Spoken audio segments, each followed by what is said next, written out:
If something is worth doing, it's worth doing right. In this case, it's worth doing right and left. Introducing the all-new buttermilk and hand-breaded Southern Sweet and Smoky and Southern TLC chicken sandwiches. One has sweet pickles, shredded lettuce, smoky backyard sauce, and a potato bun. The other is an undeniable classic with lettuce, tomato, and mayo. Zaxby's. Friends. Family. Flavor. Order ahead on Zaxby's.com or use our app to skip the wait. Welcome to the Zaxby's pregame show on WBFT. Welcome to Kraken Field and the Classic Nissan Game of the Week. I'm Chris Delambert. We're here as Western Harnett travels in to face the Yellow Jackets. Trent, this is a game on paper that seems like a little bit of a mismatch, and it's going to take an awful lot of things going right for Western Harnett. What are we going to see tonight? Yeah, I know. I think talking to Coach Culberson last night, I think they're very realistic about it. I mean, I think they have a little confidence in the coaching staff that, you know, they could have been probably won at least 2 other games this year. They're only 1-5 so far, but it's just trying to install that winning mentality and finishing those games. So, you know, let's see if they can turn the tide and get some confidence, but it could be an uphill battle. Well, this Yellow Jacket team comes in led by A.J. Boulware. Through 6 games, he's sitting at 1,305 yards, which are video game numbers. The issue is that you can't even really load up the box to stop him because this Lee County passing attack has proved to be pretty doggone efficient in the last couple of weeks. And Colin Johnson leads a group they'll gas you if they have the opportunity. How the opponent deals with it today is going to be interesting to see, because if they don't slow this offense down, it could get ugly early. This Yellow Jacket squad comes in with 117 points scored in the last 2 weeks against some relatively stout competition, particularly up there at Cummings, where they seem pretty evenly matched physically. But this is going to take a Herculean effort. Yeah, I agree. I think that Western Harnett's going to have to pull everything they got and give it a lot of heart. But, you know, stopping a 14-yard average on passing and a 10-yard rusher, that's not an easy task.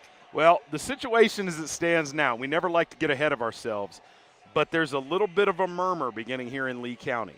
You've got an undefeated Yellow Jacket team, and you've got the across town, you've got the Southern Lee Cavaliers, who beat Union Pines last weekend, and for all intents and purposes, when you look at it on paper, has a very good chance to win out in conference play, which would give 2 in-conference undefeated teams in Lee County and Southern Lee one heck of a lot to play for to close the season down in the Brick City Classic. Everybody here is hoping for it, but at the same time, everybody recognizes that both of those schools have to do exactly what's needed week in and week out to make it happen. It'll be an exciting run to watch it unfold. This Lee County team is absolutely loaded, and if they play up to their capability, they should get this one handled early tonight. It's game day at Classic Nissan. I'm Mike Stozer, General Manager at Classic Nissan here at Sanford. My team of professionals have every position covered to meet all of your automotive needs. The starting lineup. Your captains on offense, number 5, Holden Cruz. And number 10, Jasmine Dole. Your captains on defense, number 55, Wesley Tater Womack. Number 7, Steve Dandrett. Whether you're a Yellow Jacket or a Cavalier, everybody gets a classic deal. For sales, service, or parts, visit us at ClassicNissanSanford.com or in person on Highway 87, right across from Walmart in Sanford. Nobody beats a classic deal. Official Caro sponsor.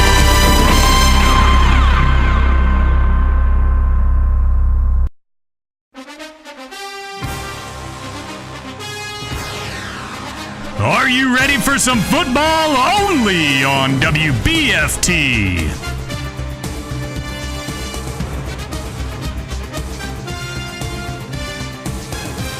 Welcome to the Classic Nissan Game of the Week. It's going to be interesting to see over the next 6 to 8 to 12 months what happens with Mr. Bullware. His predecessor, of course, Jameer Smith, is playing his college ball at Notre Dame. Ball's out, and I think they're going to call him out of bounds first, and Western Harness going to catch a break there. They'll set up shop at the 22-yard line. 1st and 10, and we'll see what they have to offer on offense tonight. Yeah, I wouldn't be surprised if they try to throw something out there on this first play to get up some confidence in their offense here, doing a little trickery maybe to start it off, maybe caught Lee Sr. off guard with that extra day off. Well, Lee County will play a lot of single high safety. There's two men in the defensive backfield right now. That run play there is going to be dropped for a loss of 2 and bring up 2nd and long. You will see Lee County at some point start to challenge these receivers. They play fearless, and part of that's because they've got superior athletes. The other part is they don't mind giving up a point or two because they feel like they can get it back on the other side of the ball. They are definitely not afraid. They can give up a few. It looks like Tristan Ung lined up at quarterback, sophomore, 5'10". He moves his running back around, takes a snap, fakes it inside, looks out right, and has a man down the seam. Nice catch and toss. And that'll be good for about 18. Bring up 1st and 10 at the 36-yard line, and that looked pretty good, Trent. Yeah, nice little quick pass there. Had him right in the seam. Kind of play action there to number 10, Kaleem Moore. All right, as has become standard operating procedure in high school football, there is no huddle. Teams they just line them up and take instruction from the sideline. Ung from the gun, 4 wideouts. Fakes, tosses it out to the right, and I tell you what. That was close to. Not a real great effort to corral that there by Tamarius Davis. That was close to being lateral, but it's going to be ruled a incomplete pass. 2nd and 10 coming up. They're feeling it already. The defensive line and Lee is getting some heavy pressure already, clogging that up. Really disrupted that little swing out pass. Well, and as nice as that first throw down the seam was from Ung, that was pretty ugly there. That was kind of a shot put out there to the left side. And lucky that it ended up being a forward pass. Ung fakes the hand again. Under pressure, gets it out there. Nice juggling catch. Tipped up in the air and brought in by Tamarius Davis. That's one for the highlight reel. Yeah, he looked like he was – they threw up that alley-oop to him, and he tipped it in and dunked it and got that first down. Well, and it's going to be all for nothing. They're going to be called for an ineligible man downfield.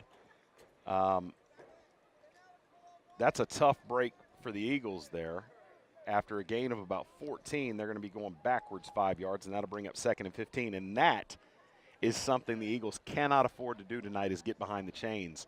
They've got to stay on schedule because this Yellow Jacket pass rush is relentless, and they will send wave after wave of athlete after Ung and make his life miserable. All right, so 2nd and 15. Ung with 4 wideouts. Drops, looks right, under pressure, floats it out there. Davis comes back to the ball and makes a beautiful play and picks up about half of what they needed. He had Jordan Batts right there in his chest and flung it out there in the diving comeback by the wide receiver for Western. And another one of those sort of shot puts we talked about, but it was effective. So 3rd and 8 coming up for the Eagles. Big play here. Yellow Jackets will be trying to get off the field and give the offense a shot at this. And, you know, when you've got a mismatch on paper like this, Trent, how far or how close do you have to get to midfield before you start considering 4-down territory this early in a ball game? Ung scrambling, makes a nice move, gets away. He's got to get outside and cannot. Wrapped up, nice play. And he is brought down there by Jordan Chalmers. Looks like a loss of 2 there. You know, I think you probably had to get closer right about at the 47-yard line there to keep going. You don't want to give Lee a short field. They're coming out, bringing out the punting team, which I think is the right call by Western here. All right, Tim Lett deep for the Yellow Jackets. And the Eagles will be punting. Looks like they'll bring pressure. And here it comes. And almost get there. A high, wobbly kick that's not going very far at all. Gets a favorable bounce and is going to creep across midfield. Let never moved. And the Yellow Jackets will pick up and go to work on the 44-yard line. All right, no surprises what's coming from the Yellow Jacket offense. You're going to see a lot of A.J. Boulware. And until the Eagles show that they can stop it, the Yellow Jackets will continue to put it in his belly. There's nothing cute about what they're going to come out doing, I assure you. All right, so junior Colin Johnson leads the offense out on the field, running from the spread, as they always do. 4 men out in the route. Johnson from the gun. Takes a look. Hands to Boulware. Boulware into the line, and the Eagles do a good job of closing that down. Might have lost a yard. A.J. Boulware on the carry. Clogged it up. Looked like Bradshaw got in there and kept his lane and brought down Boulware. So if they can keep that up for 4 quarters. Now they'll give Boulware about a yard on the play with forward progress. 2nd and 9 coming up. 3 wide outs to the near side. Led as the lone receiver up top. The hand is to Boulware, trying to get around the right side. He's got a crease and bounces around, and he'll have the first down. Picks up 13 on the play. And nice running, but even nicer blocking on the play. You saw that crease open up, and Boulware just picked up a head of steam and ran right through it. They're going to have to try to wrap those up. He kind of rolled off the first tackler. Going to have to wrap him up, try to pull him down. Johnson takes the snap. Looking, shuffles it out to Boulware. That'll be a pass that goes for about a yard and a half. A.J. Boulware on the carry. Thompson in the backfield for the stop. Their senior linebacker.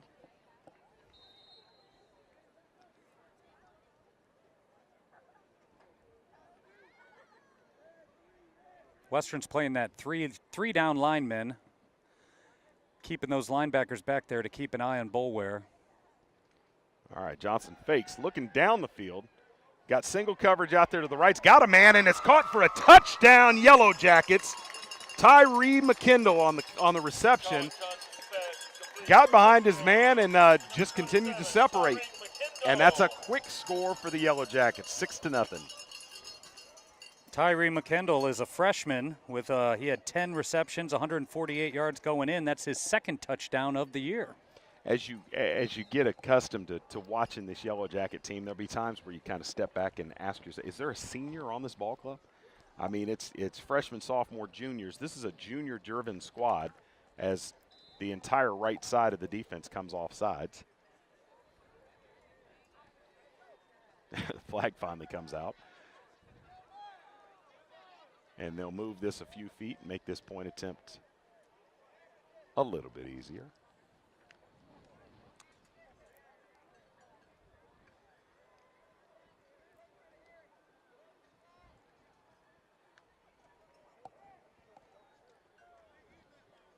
Trey Underwood, the junior kicker, I feel like they ought to find more ways to get him involved in the game. Your kicker should not be 6'5", 250 in high school. That's just not fair.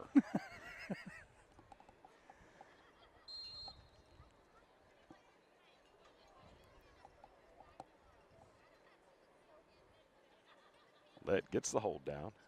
The kick is up and spins through, and the Yellow Jackets extend their lead to 7-0. We'll take a quick break and be back with the kickoff. You're watching the Classic Nissan Game of the Week on WBFT.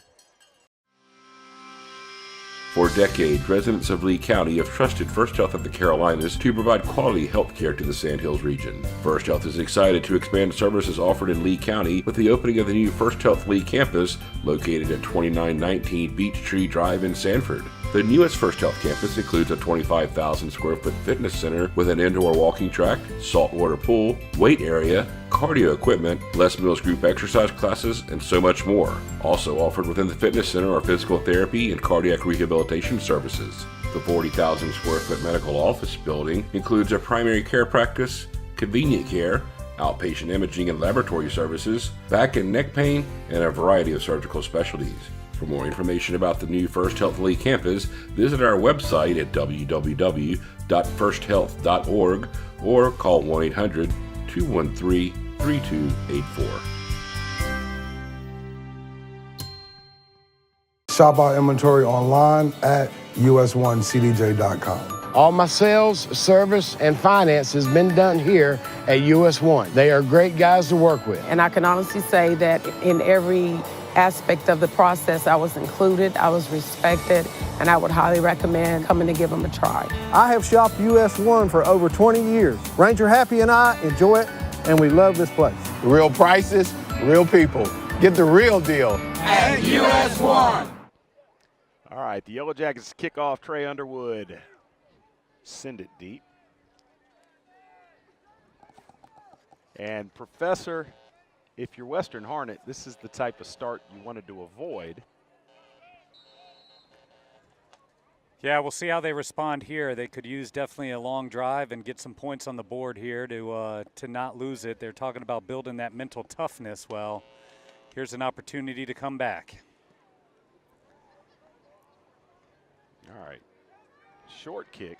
Returned. Oh, breaks a tackle and is off down the left sideline. Being corralled and finally run out of bounds. Sean Brown was the kind of up on there. They were keeping it away from Davis. Jaden Covington ran him down. I thought maybe would get flagged for a horse collar, but seemed to have let go enough in time to appease the referees. So a beautiful return out to midfield. And the Eagles, looking for a spark, might have found it there.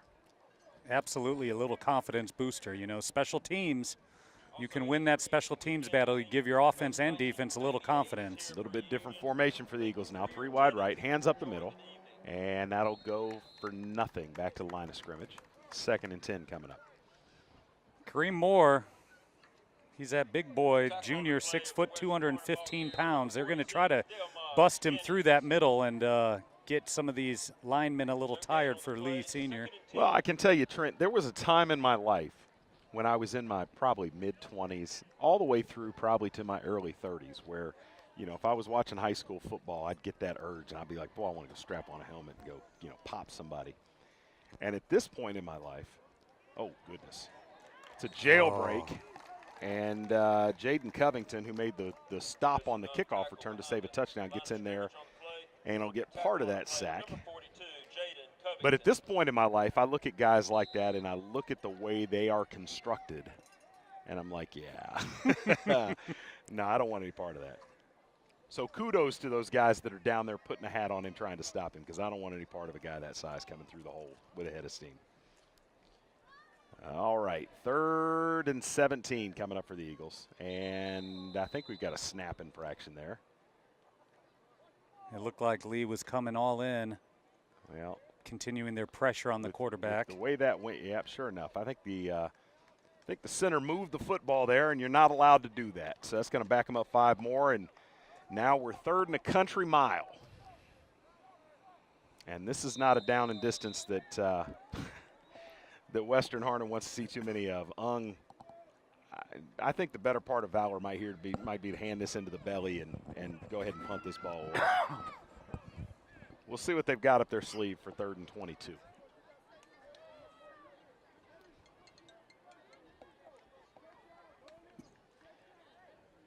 All right, Ung brings a man in motion. That's Davis. He drops, looking for Davis, got him across the middle. Trying to break a tackle, is not going to. Gets a lot of that back, but it'll bring up 4th and 12, just short of midfield. And we talked about this in the first drive, Trent. At some point here in a game like this, you've got to stop punting the ball. And I tell you what, they thought an awful long time about it, but Coach Culberson now is finally going to send the punt team out there. I thought this might be the first of those type let it all hang out calls. Yeah, they started on the 50. I mean, it's 4th and 12, but you're right in that area. All right, very short punt first time out. They'll be looking for a better result this time. I tell you, Tim Lett down there, he's pacing, and I think Lee County's got too many men on the field. Yeah, they're counting again. Nope. Looks like they got 11, and he says, my bad. Or no, No. They did have too many men on the field, which will give Western Harnett 5 yards, bring up 4th and 7, and that's enough for them to change their mind and go for it on 4th down. Yeah, why not? You're across midfield. You know, that type thing will drive a coach bonkers. You know, if you're on the punt return team, you know you're on the punt return team. Oh, gosh. And they're going to give them 5 more, and now we got 4th and short. And Lee County, boy, I tell you, looked to be getting the ball back with pretty good field position and all the momentum. Now has got to bow their backs to make a stop here, 4th and 2. This has been a bad couple of plays. All right, new personnel coming onto the field for Western Harnett. I'd probably look for a play-action little quick pass. Well, They've Davis has been their guy. success. Davis has been their guy when they've needed to get the ball down the field, short or long, and he's out of the game. They're going to go full house backfield here. And they got him to jump again, and that's a free first down for Lee County. And that, boy, I tell you what, Coach Steve Perdue for these Yellow Jackets got to be on fire right now. That's about as brutal a sequence as you want to see. Those are 3 mental errors in a row. 3 straight dead ball penalties, and it's an Eagle first down at the 37-yard line. That's almost unbelievable. All right, Ung hands up the middle, breaking tackles, into the secondary, fighting, and has a first down, 12 yards on the carry there. Very nice run by Lance McLean, a senior, 6'2", 220. Another one of those guys I don't want any part of hitting as he comes up the middle.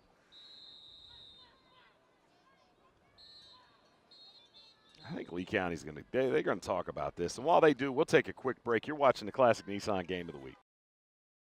For online banking made easy, there's only one choice, First Bank. Online banking, checking accounts for business and family to fit every need, including mobile banking, no-fee traveler's checks, and money orders, and so much more. First Bank is conveniently located on Spring Lane, South Corner, and Sanford, and North Main and Broadway. First Bank is your progressive community bank. Hi, I'm David Bashir. Here at First Bank, I feel like we've got all the right people in the right place to serve your banking needs now and in the future. Are you ready to sell or buy? Call me, Crystal Copas, to assist you with that real estate transaction. Residential, commercial, or investment properties? With the RE/MAX brand and my highly efficient team, I'm your go-to girl with all the things in real estate. We just love our new house in Broadway. And it was made possible by Crystal Copas, who sold our previous home in only 3 days. And I promise you, she'll work just as hard for you.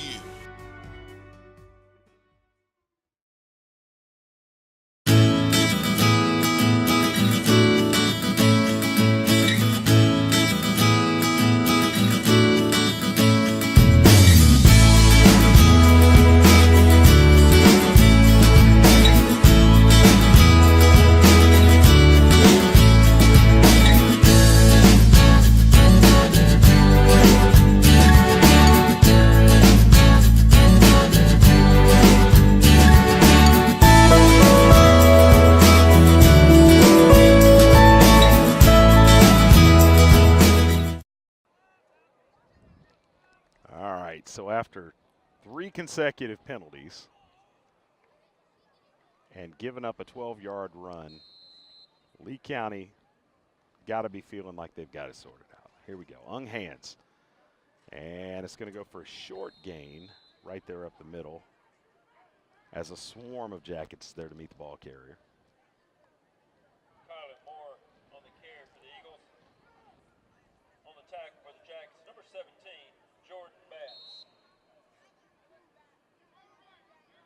All right, 2nd and 9 coming up for the Eagles.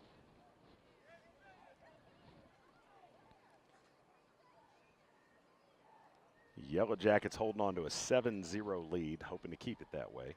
Ung looking down left side, throws that quick slant again, and that was slow developing. Therese Jones just couldn't hold on to it. He's got to make those catches. Well, broken up. The timing looked bad there, and good job of not fighting through the receiver by the defensive back on the play and avoiding the flag.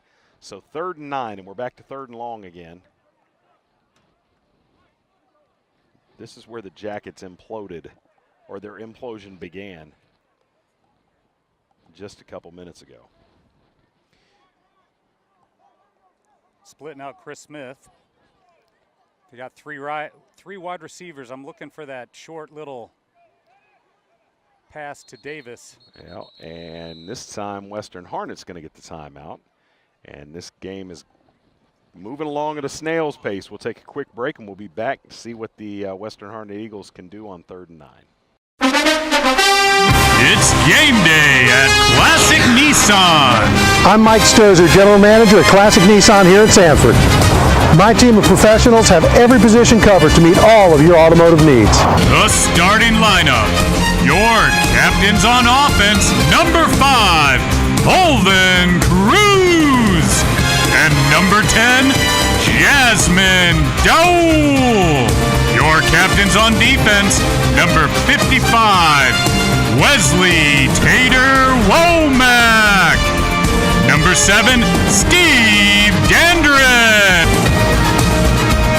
Whether you're a Yellow Jacket or a Cavalier, everybody gets a classic deal. For sales, service, or parts, visit us at ClassicNissanSanford.com or in person on Highway 87, right across from Walmart in Sanford. Nobody beats a classic deal. Official Caro sponsor.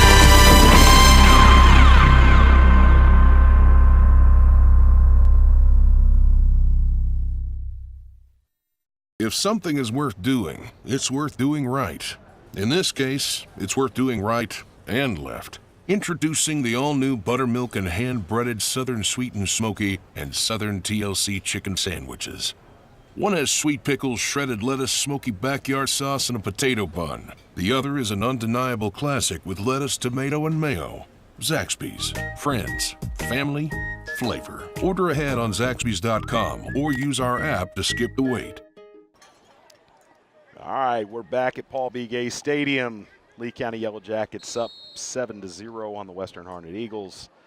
Eagles facing a 3rd and 9 here. 3:21 left in the first quarter. Ung drops, looking, scrambling. He's headed around the right side. Toss down, ball's out. And there's a flag back in the area of holding. And if it is holding, you're going to have an interesting decision for Coach Perdue here. He says he wants to decline it and bring up 4th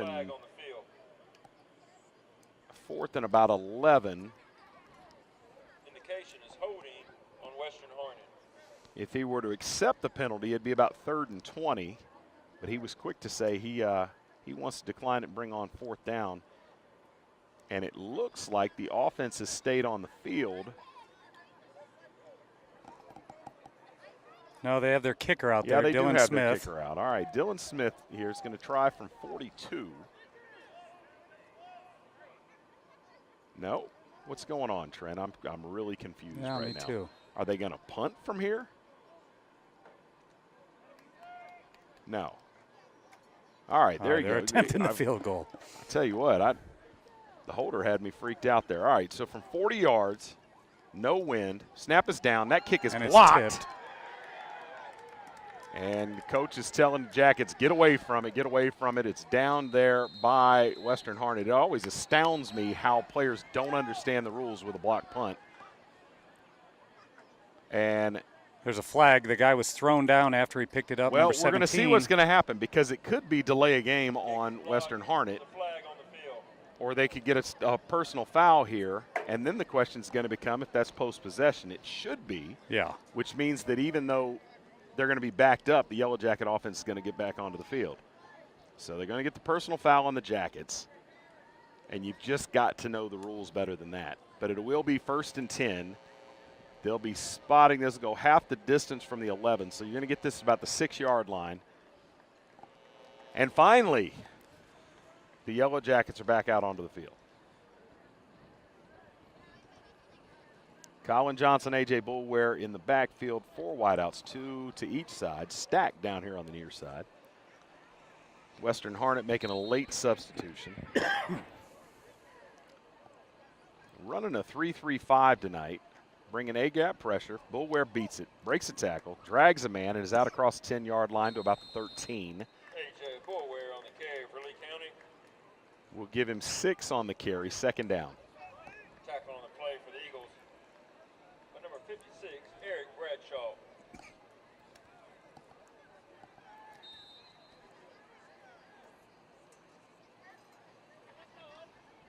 All right, Johnson surveys his defense. Takes a snap, hands to Bullware again. Bullware got nowhere to go up the middle. And I tell you, in the middle of that line, Western Harnett's pretty stout. They're not giving anything there. Lance McLean read that, came in right there, shot the gap, and took him down. All right, so a third down coming up here, 3rd and 5 for the Jackets. Backed up in the shadow of their own goalposts. Be interesting to see how aggressive Coach Purdue wants to get here. They're showing blitz. See if they fall back into coverage. Oh, pressure. Hope they bring it. Johnson tucks it and is going to go down back inside the 5. Great defense there by Western Harnett. That's impressive. That is impressive. That pressure was immediate. And you don't see this Lee County offensive line get manhandled very often, but they gave that up pretty quickly. And I think they may be struggling adjusting to where the pressure's coming from. Western Harnett running a 3-man front. Whether they're running a 3 lineman, 5 linebacker set or 3 and 3 linebackers is subject to debate. You can look at it one way or the other. But one way or the other, they're confusing this line and bringing pressure from all over the place, and it's been effective so far. So, clock stop at 1:16 left. Lee County wants to talk about it before this punt. We'll take a quick break and come back with more action in the Classic Nissan Game of the Week.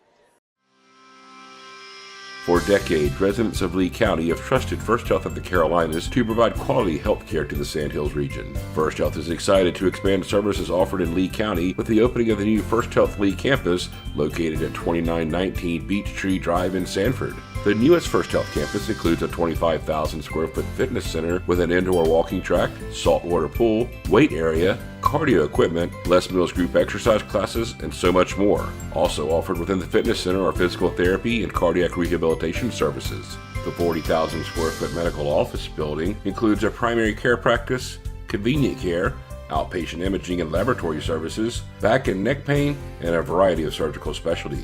For more information about the new First Health Lee campus, visit our website at www.firsthealth.org or call 1-800-213-3284.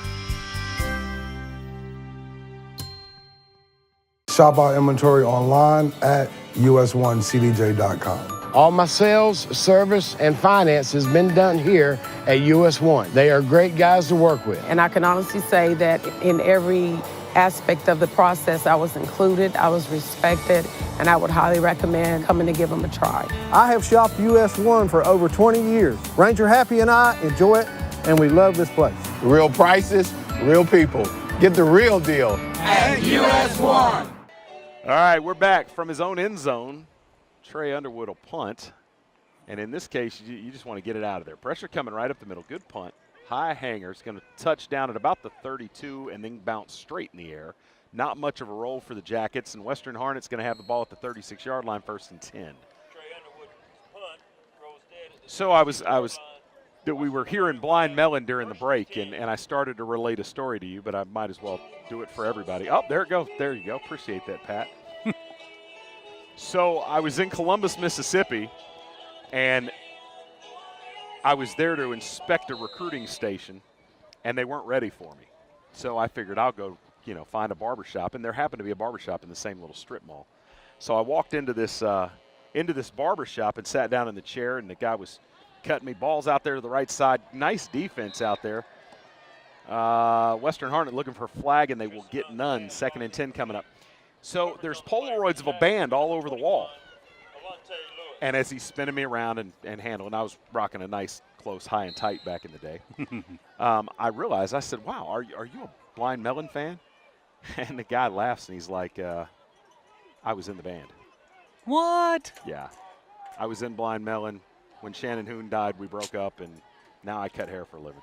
So, yeah, went from being the bassist in Blind Melon to being a barber in Columbus, Mississippi, which is where those guys originally hail from. He did tell me, though, we found a guy that sounds just like Shannon Hoon. Yeah. And for those of you who know what I'm talking about, Blind Melon, their lead singer was Shannon Hoon, who died far too soon. And he said, we're going to get together, we're going to put out a new record, never materialized. Never happened. So there you go. But No Rain brings that story to mind every time I hear it.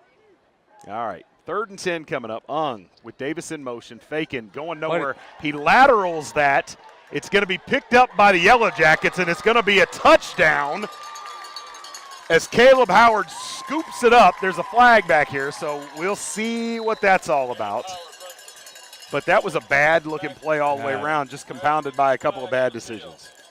Yeah, Lee Senior's they've really gotten pressure up that middle, and it seems like the quarterback, Ung, is not able to adjust, and he almost ran into his own people and then looked like they were trying to set up a screen or something, and it just went haywire from there. Well, and when you've got that much pressure, sometimes you've just got to eat that football. Yeah. And instead he tried to get it out to the left side, and what he ended up doing was throwing it backwards to nobody, and Howard scooped it up, made what's going to be a great play on tape, but is coming back.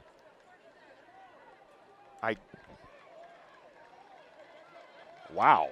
What was the call? That's what Steve Perdue wants to know right now. He's over there and is trying to get a handle on that. Illegal touching by the Jackets, which is going to negate the turnover. Or is it?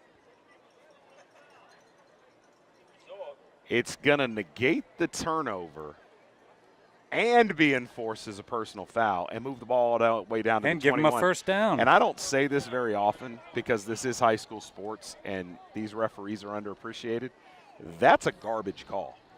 What is that ball illegal was not touching? Intentionally batted forward. That would have been if the defender had intentionally batted it ahead, and I don't feel like that was the case. We'll see on the replay. But, yeah, that's a really, really tough call. But Western Harnett gets a break. They need to take advantage of it. Clock stopped here with 13 seconds left in the first quarter. Eagles trailing 0-7. Ung takes, keeps, gets popped in the head for his troubles and loses about 3. That's the wrong read on the RPO. All right, so that'll bring us to the end of the first quarter. The Yellow Jackets, whose defense has been on the field virtually the entire first quarter, lead 7-0. Western Harnett is hanging in there. We've got ourselves a good ball game. Professor Trent and I will be back on the other side of the break. For online banking made easy, there's only one choice, First Bank. Online banking, checking accounts for business and family to fit every need, including mobile banking, no-fee traveler's checks, and money orders, and so much more. First Bank is conveniently located on Spring Lane, South Corner, and Sanford, and North Main and Broadway. First Bank is your progressive community bank. Hi, I'm David Desheed. Here at First Bank, I feel like we've got all the right people in the right place to serve your banking needs now and in the future. Are you ready to sell or buy? Call me, Crystal Copas, to assist you with that real estate transaction. Residential, commercial, or investment properties? With the RE/MAX brand and my highly efficient team, I'm your go-to girl with all the things in real estate. We just love our new house in Broadway. And it was made possible by Crystal Copas, who sold our previous home in only 3 days. And I promise you, she'll work just as hard for you.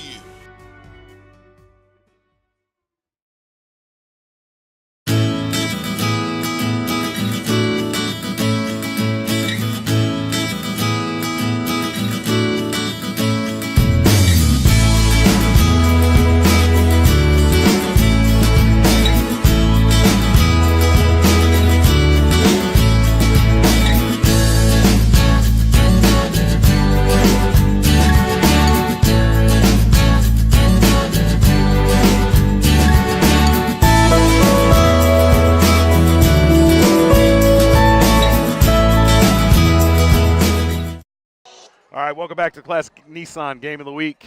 Ung from the gun Taking a shot out the left side. He's got man coverage. Receiver almost makes a great play. Gets turned around and cannot hang on. It'll be 3rd and 12 coming up. Pass falls incomplete.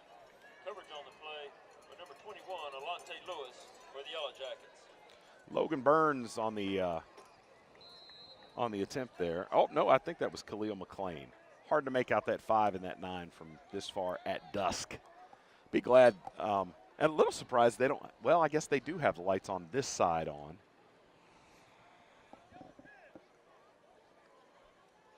But we're at that twilight. Big 3rd down here, 3rd down and 12. Yeah, it is. Pressure right up the middle. Throws out to the left side. Going to have to do some work and cannot. Nice tackle on the play. Stops him short of the sticks and will bring up 4th and about 7. Call it a long 6 here. Western Harnett bringing out their kicker. Little surprised by this. This will be from 37, 38 yards. From 40, it never had a chance as Lee County was able to block the kick.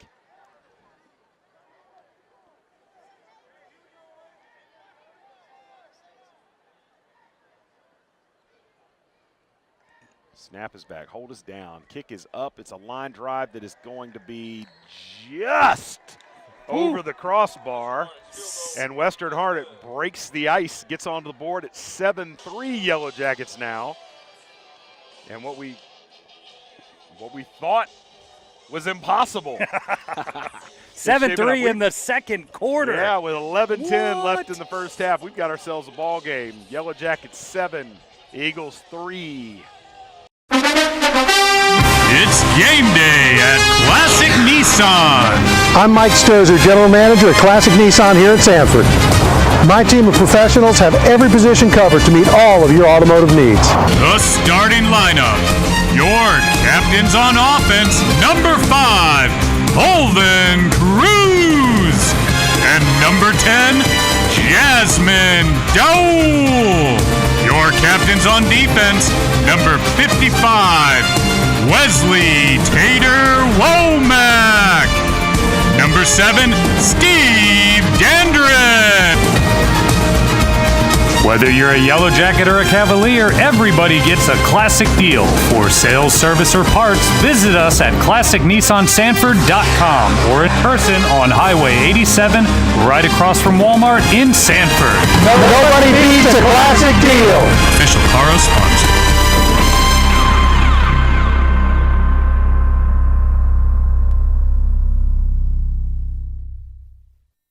If something is worth doing, it's worth doing right. In this case, it's worth doing right and left. Introducing the all-new buttermilk and hand-breaded Southern Sweet and Smoky and Southern TLC chicken sandwiches. One has sweet pickles, shredded lettuce, smoky backyard sauce, and a potato bun. The other is an undeniable classic with lettuce, tomato, and mayo. Zaxby's. Friends. Family. Flavor. Order ahead on Zaxby's.com or use our app to skip the wait. All right, the Eagles have gotten onto the scoreboard. Now we'll kick off to the Yellow Jackets, whose offense has been stymied for the most part. Picked up by Bullware. Has a crease. Oh, here we go. He goes. Got one man to beat. It's going to be stopped. Good job of corralling him there at the 52. Brings it back about 45 on the return. Yeah, it looked like number 16 for Western, Kalo Abbott, kind of held on for dear life and was able to get help to get him down. Yeah, or he was taking it to the house. All right, so 1st and 10. So you had the really, really impressive touchdown drive by Lee County. And then you had a 3-and-out backed up in their own end. And other than that, nothing but defense. Lots of Yellow Jacket defense today. All right, Johnson from the gun. Pitches to the left. Bullware's got it. Got to see. Makes a man miss. Fights through. Spins out of a tackle and is going to take it to the house, and it's coming back for a hold. Holding, yep. Number 56 looks to be the man that drew the flag. Stephen McKinney looks to be the culprit. He's not happy about it, and he's hanging at the scene of the crime. Yeah, half of the crowd saw the flag. Half of them just were watching Mr. Bullware do what Mr. Bullware does. So a 47-yard touchdown run will come off the board. And this has been an all too common occurrence. Gary Bush and I worked the Cummings game up in Burlington. And A.J. Boulware ended that game with a little over 200 yards, if memory serves, 203 yards for the night. No, 230 for the night. Probably another 100, maybe another 150 came off the board because of penalties. You got to clean that up because at some point you're going to run into a team with enough talent that you cannot overcome those type penalties. So it's spot fouls, 1st and 17. Boulware's going to pick up half of it. Picks up 10, and that'll bring up 2nd and about 7 here.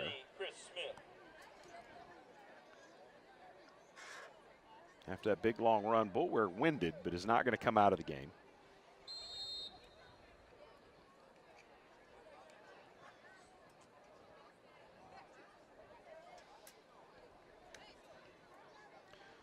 Johnson hands up the middle. There's Boulware. Nice Dragon hole. tacklers get stacked up, lifted up off the ground, and body slam just short of the first down. He might have it. This spot here on the far side, it's going to be really, really close. But nope, they're going to mark him about a foot short. Sticks on the far side, haven't quite figured it out yet. They'll get there. But 3rd and a foot here. And you know, Trent, this is our first time in the booth together. Yeah. It's kind of amazing. Exciting. We spend every Monday morning together doing radio. You out there can hear us from the cheap seats every Wednesday. We record the show on Monday or Tuesday. We get it out there to the world. Oof.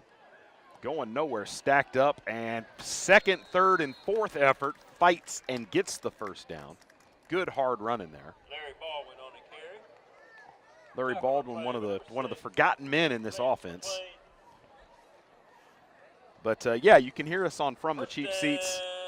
A lot of sports, a lot of cutting up, and just general goodness.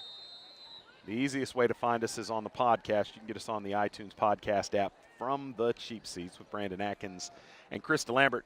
And I feel a little guilty because, Trent, you've been there almost since day one as Johnson goes down the sideline for a touchdown, reeled in by Tim Lett.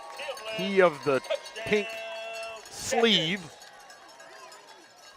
And for a team that loves to run the ball and torture people, that's 2 big shots down the sideline that Johnson has converted on, and the lead is 13-3. Yeah, and I think Western Harnnett's defense has done a great job. You can obviously tell they are focused on stopping the run. Yes. And they have been able to contain it, but it's leading to these big plays where they're getting that one-on-one coverage down the sidelines. Well, you commit that many men to the box, that means you've got man coverage on the outside. Johnson has recognized it. The play calls have been executed accordingly, and the result, 2 long touchdown passes.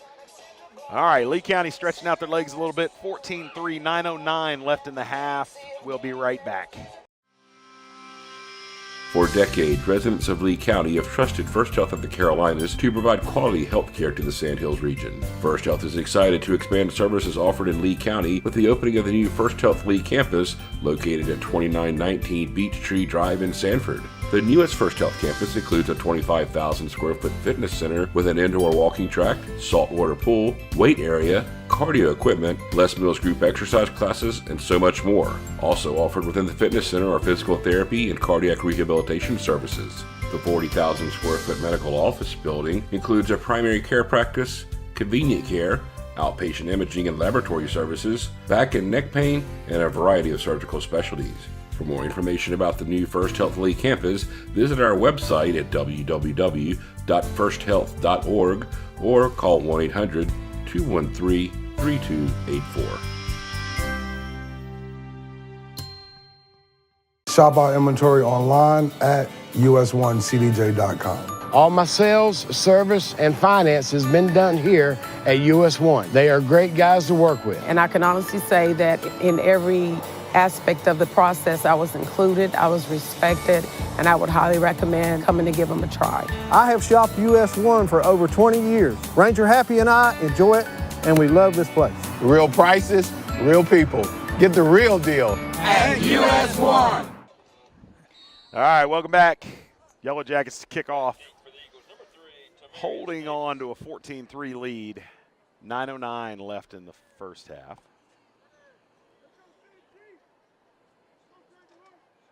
Big booming spinner be taken at about the 5-yard line by Davis.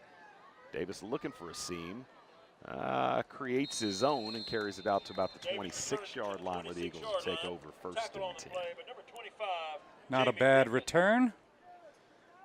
And let's see if this Western Harnett's offense of hold on to the ball and pray for penalties continues to get them down the field. One of two things has got to happen. They've either got to find a way for the ball to get out of Ung's hand faster, or they've got to shore up the protection. But Ung taking the beating that he has so far for another, 33 and a half minutes, that's not a good recipe. So we'll see what the Western Harnett staff comes up with. But Ung's got to get the ball out quicker, and or they need to protect him a little bit better. All right, pressure coming right up that A gap. Ball's out quick on the lateral. Davis has got it, trying to make a man miss, does, and is going to pick up positive yardage. Picks up about 4, and a flag comes in late. And these referees are feeling themselves tonight. Trent, Nichols. No. They must not like that extra weight in their pockets because they are dropping those flags.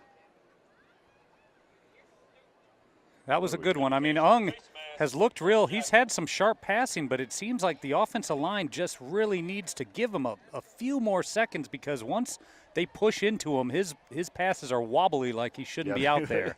Yes, they are wobbly. You know, like shot putting it. And all right, we still haven't gotten a signal. But they're walking off. They're saying it's 1st and 10. Nope, they're 1st and 1. Your guess is as good as mine. We got no signal from the field. Bringing pressure again.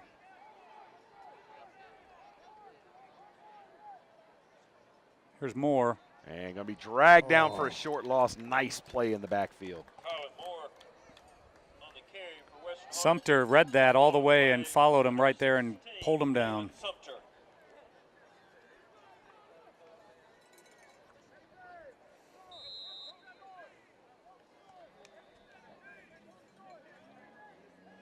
All right, 2nd and a yard. That was a favorable spot they got there. Getting forward progress back to the line of scrimmage. That's a nice one. All right, well, here we go. There's a flag.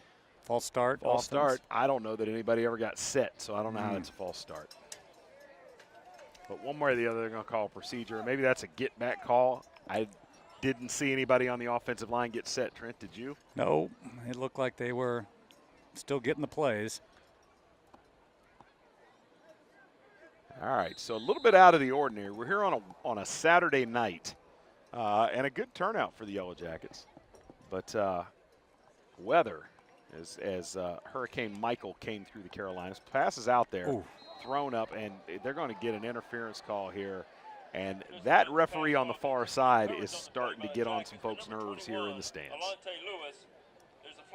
Yeah, Baldwin looked like he got pushed when he went up. The cornerback wasn't going for the ball, so, I mean, that's pass interference. There you go, Trent, making friends. All right, so on 2nd and 6, going to get a 10-yard penalty here, which will result in an Eagle first down. Oh, 15 yards, my mistake.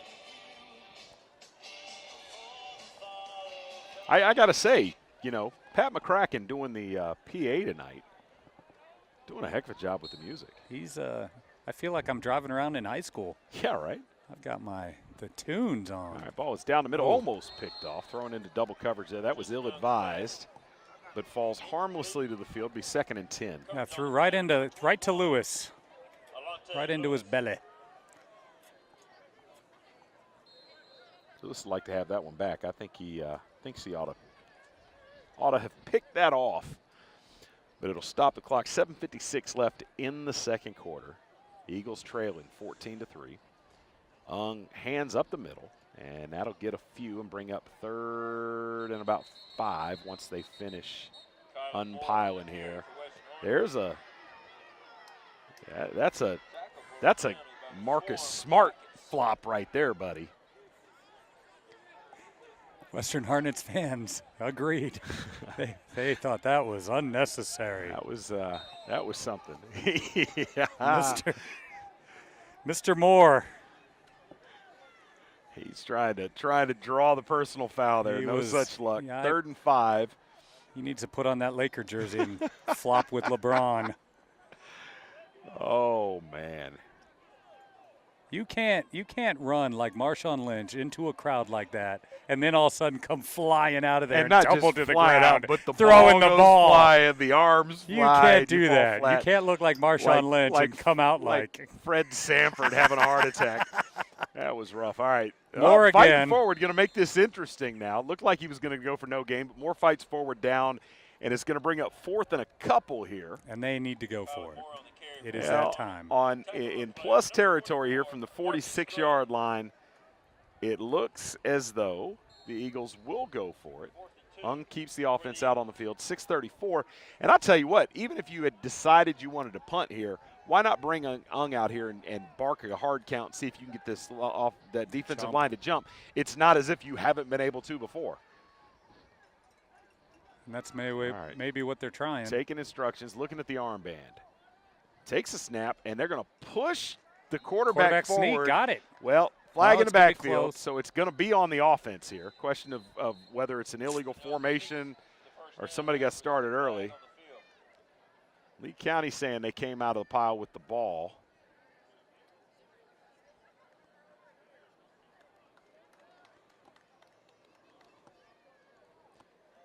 Southern Lee traveled to Western Harnett a couple years ago before Coach Culberson came on the scene, and Western Harnett pulled out a win against Southern Lee in which they ran a quarterback sneak like that about 15 times. Wow. They had seen something on tape, and when Southern Lee at that time loved to play a crazy downhill defense where they shot gaps, they were tipping something, and every time they lined up, the quarterback would just plow into the line, and it would go for 6 or 7 yards.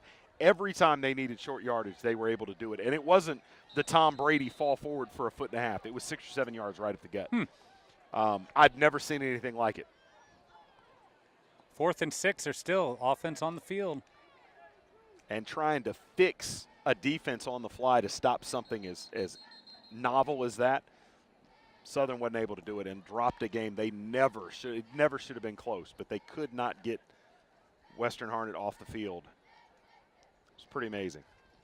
All right, so Western Harnett's going to take a timeout here, facing 4th and 6. Clock stopped with 6:03 left in the second quarter.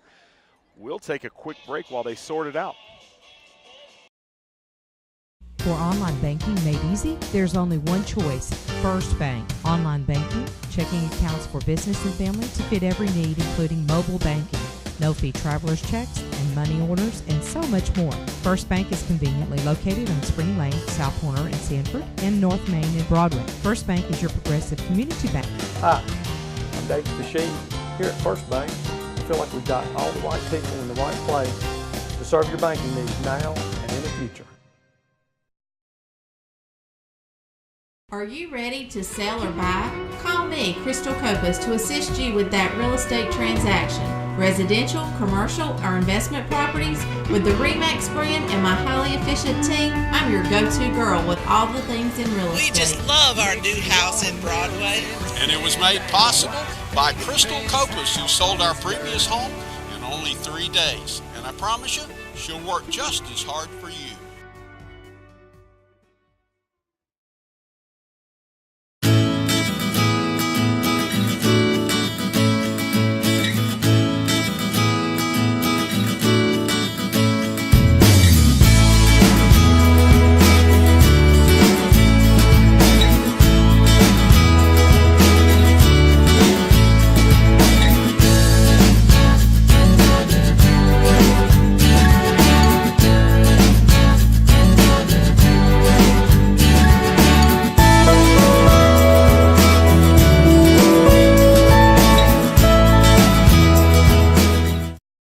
Welcome back to this beautiful Carolina night.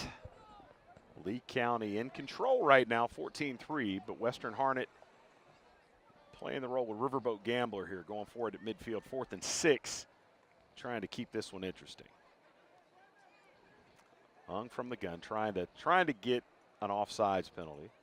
Lee County this time shows a little discipline. It doesn't jump offside. Now they're waiting around. Are they waiting for the official to? No, they're going to let the clock run down to 5:32 and take a timeout. That was a strange sequence. Yeah, I don't understand what happened there. It didn't look like he was barking, trying to get them to jump off sides.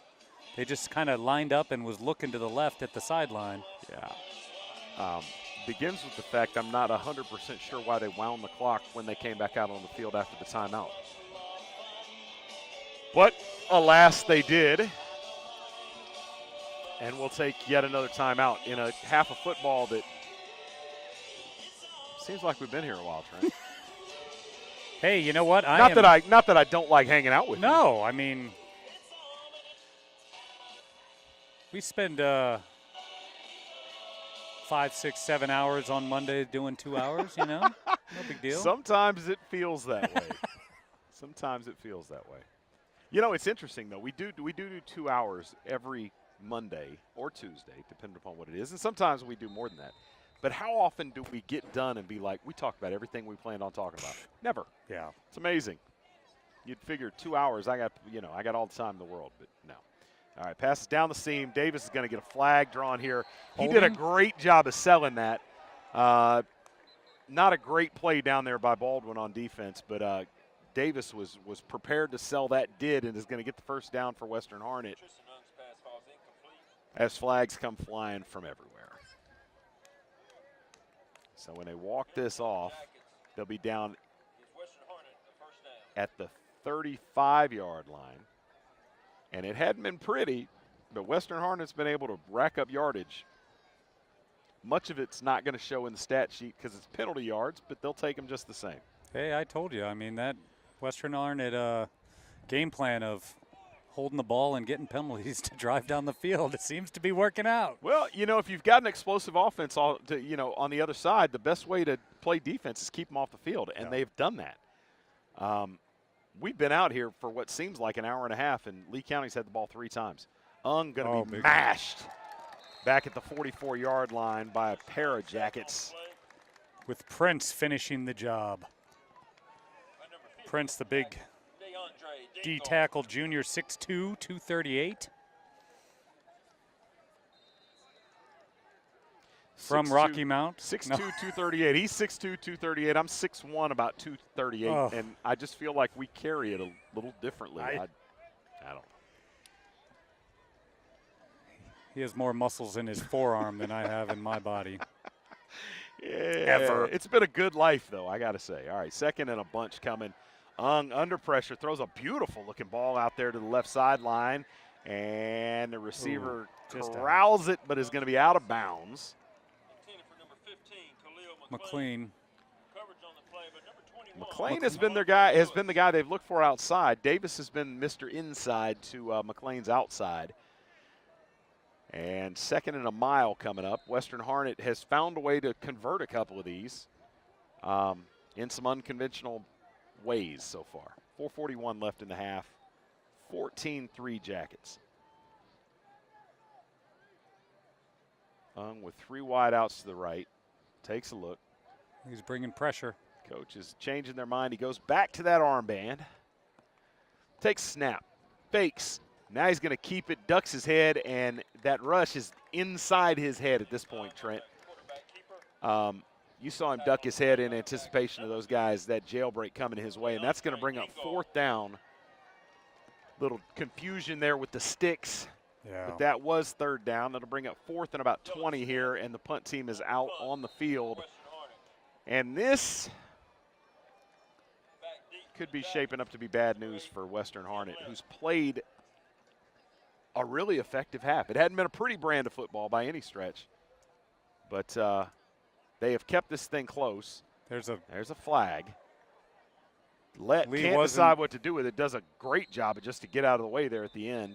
Lee wasn't set. Number 31 was still running on the field when the snap happened. The defense doesn't have to be set. They're going to get motion on the Western Harnett squad. I thought maybe they'd have too many men on the field for Lee County, but that's not the call. There's a procedure penalty against Western Harnett, and if I'm Coach Purdue, I think I'd take this and make him kick it again. That was a relatively good kick, and I'd like another shot at trying to block one of those, but it looks like Coach Purdue's just going to take it and let the offense get back out on the field.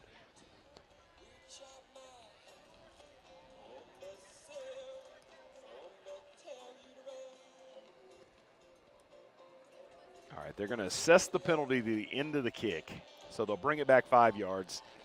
Lee County will set up at the 19 with 3:55 and a timeout, one timeout in their pocket. Rusted Root, bringing back memories. I was in New York last weekend, and the restaurant that I worked at that I took my wife to eat, that was the song and the album that I started my shift with behind the bar. I'll be doggone. A.J. Bulwer's out of the game. Johnson throws it out in the flat. The receiver fights for a couple yards, get a couple. Larry Baldwin's in there at tailback. So our PA is sparking up all sorts of memories. All right, Johnson, who doesn't seem to be in any particular hurry. Clock inside at 3:30, looking to the sideline. Coach Purdue making the calls. Takes it. Hands, Baldwin's got it. Baldwin's got space, gets into the secondary. He's going to pick up about 15 on the carry. Larry Baldwin on the carry for Lee County. Clock will stop to set the chains, 3:14. Baldwin, their second leading rusher with 311 yards this year, averaging about 7.5 yards per carry. Well, So Baldwin taking a break from playing linebacker to run the ball a little bit here.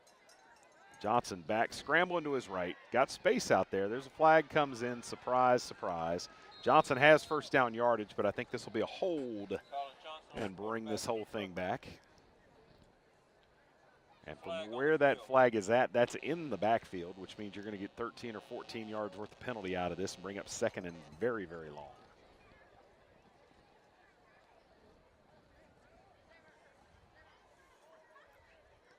But we're still not back in the game.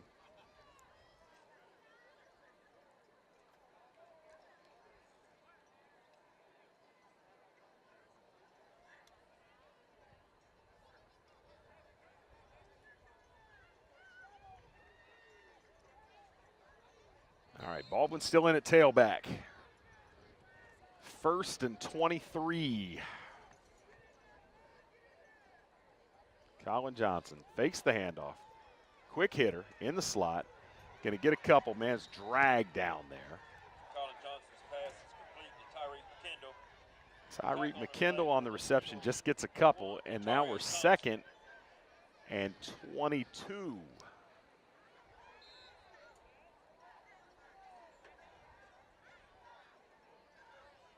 Checks the armband. 4 wideouts. 3 split wide to the near side. Johnson hands to Baldwin. Baldwin looking for a big play. Got it. Hits the seam and is going to be dragged down. Now spins through and is dragged down at the 29. And there is laundry on the field. And this has become an all too common refrain. what is this, the third, fourth time now that they've had a big play turned back? Yes. And it's number 56 again. Pleading his case seems to be Stephen McKinney. Seems to be the guilty party, and he's not real happy about it. Little barking going on. It'd be interesting to see where they spot this from. In the end, it's a relatively short penalty because it was downfield, but you're back now and you're looking at 21, 2nd and 25. And here comes Bull. Clock running at 2:14. Bullware, who should have fresh legs now, is back in the game.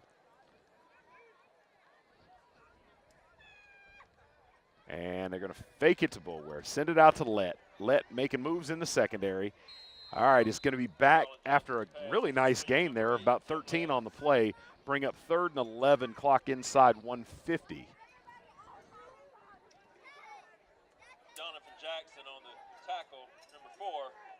Western Harnett. All right, 3 wide outs to the far side. Let on his own down here to the near side. Johnson takes a look, takes a snap, pitches to A.J. Boulware. Boulware makes a man miss, has the step, going to get to the sideline. He gone. Oh, what a play! Oh, man. I called my putt too early, Trent. Oh, Eric Bradshaw dove it. Play. Fingertips took him down as he was running by. What a play. Saves the touchdown. I started looking for the laundry on the field. Oh, my and gosh. Glanced up to see. What a play by Western Harnett there to save a touchdown. Johnson looking's got a man. Is this the third? Oh, no. Missed him by half a football.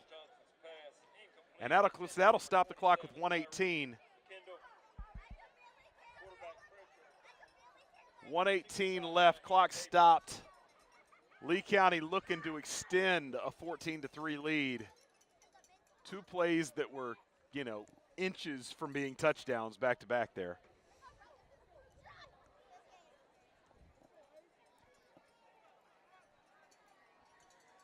Yeah, I think the Lee's recouping. They've tested this passing game a little bit more now on this current drive. All right, 2nd and 10 coming up. Johnson hands to Boulware. Boulware fights forward. Is going to get about 3 of those, and that'll bring up 3rd and 6. Clock counting down toward a minute. And this will be an interesting play call here. Do you consider this to be 4-down territory, or do you try to get it all right here? All right, Johnson passes it out there to Boulware. Boulware makes a man miss, hits the seam, and this is really getting old. There's a flag. I think they're going to get let out there on the edge. Boy, I tell you what. Clock stopped, 51.5 seconds left.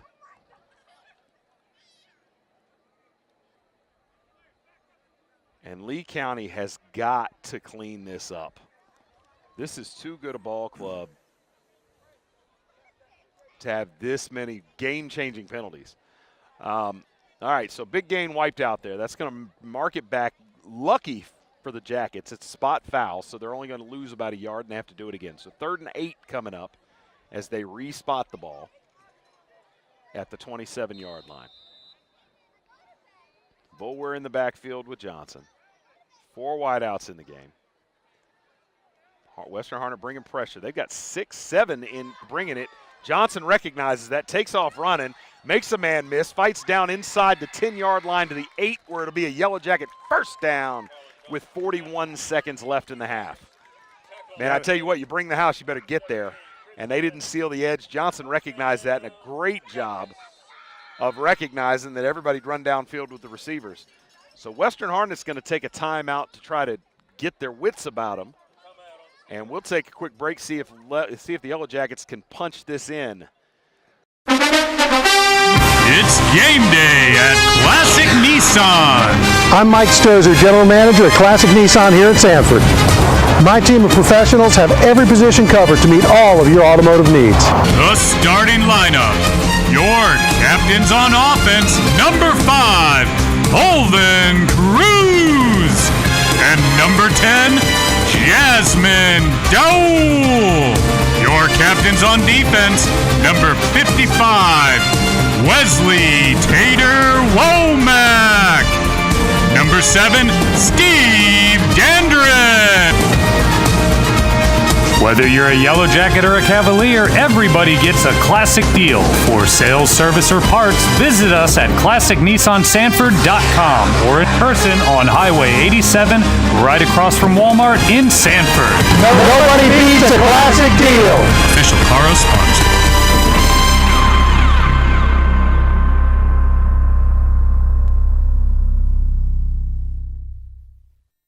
If something is worth doing, it's worth doing right. In this case, it's worth doing right and left. Introducing the all-new buttermilk and hand-breaded Southern Sweet and Smoky and Southern TLC chicken sandwiches. One has sweet pickles, shredded lettuce, smoky backyard sauce, and a potato bun. The other is an undeniable classic with lettuce, tomato, and mayo. Zaxby's. Friends. Family. flavor. Order ahead on Zaxby's.com or use our app to skip the wait. All right, Johnson. Hands to Boulware. Boulware fighting. Good defense up in the middle of this defense. It's been solid all night for the Eagles. Clock is ticking down, starting to become an issue. Down inside 30 seconds now. Johnson barking signals. Everybody looking at wristbands. I feel like this is a dagger drive. All right, pitches it. Pitch, pass, something. Boulware's going to be down around the 2-yard line. Coach Purdue going to have to use a timeout. Clock stops the clock at 15 seconds left. It'll be 2nd and goal. I think the sticks are wrong. I think it's 3rd and goal. Am I wrong, Trent? Oh, it should be 3rd and goal now. Yeah, sticks are a little slow here. It'll be 3rd down. 3rd down for the Yellow Jackets. No timeouts left. So if you're going to run the ball, you better run something you're really, really confident in. Because even if you had time to get to the line and clock it, you'd be clocking the ball on 4th down. So you got to think they're going to take a shot through the air into the end zone. And other than that, the only question I have tonight, Trent, is that little pitch.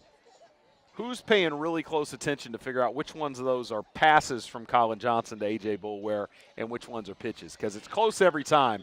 I think a couple of those have been forward passes that I think you might get some hometown love from the scorers and call those rushing yards. Yeah. But what do I know? Yeah. What do I know? All right, so big play in the ball game here. Western Harnett really cannot afford to go down by another touchdown here going into halftime. That would really take the wind out of their sails. And really, honestly, they haven't deserved.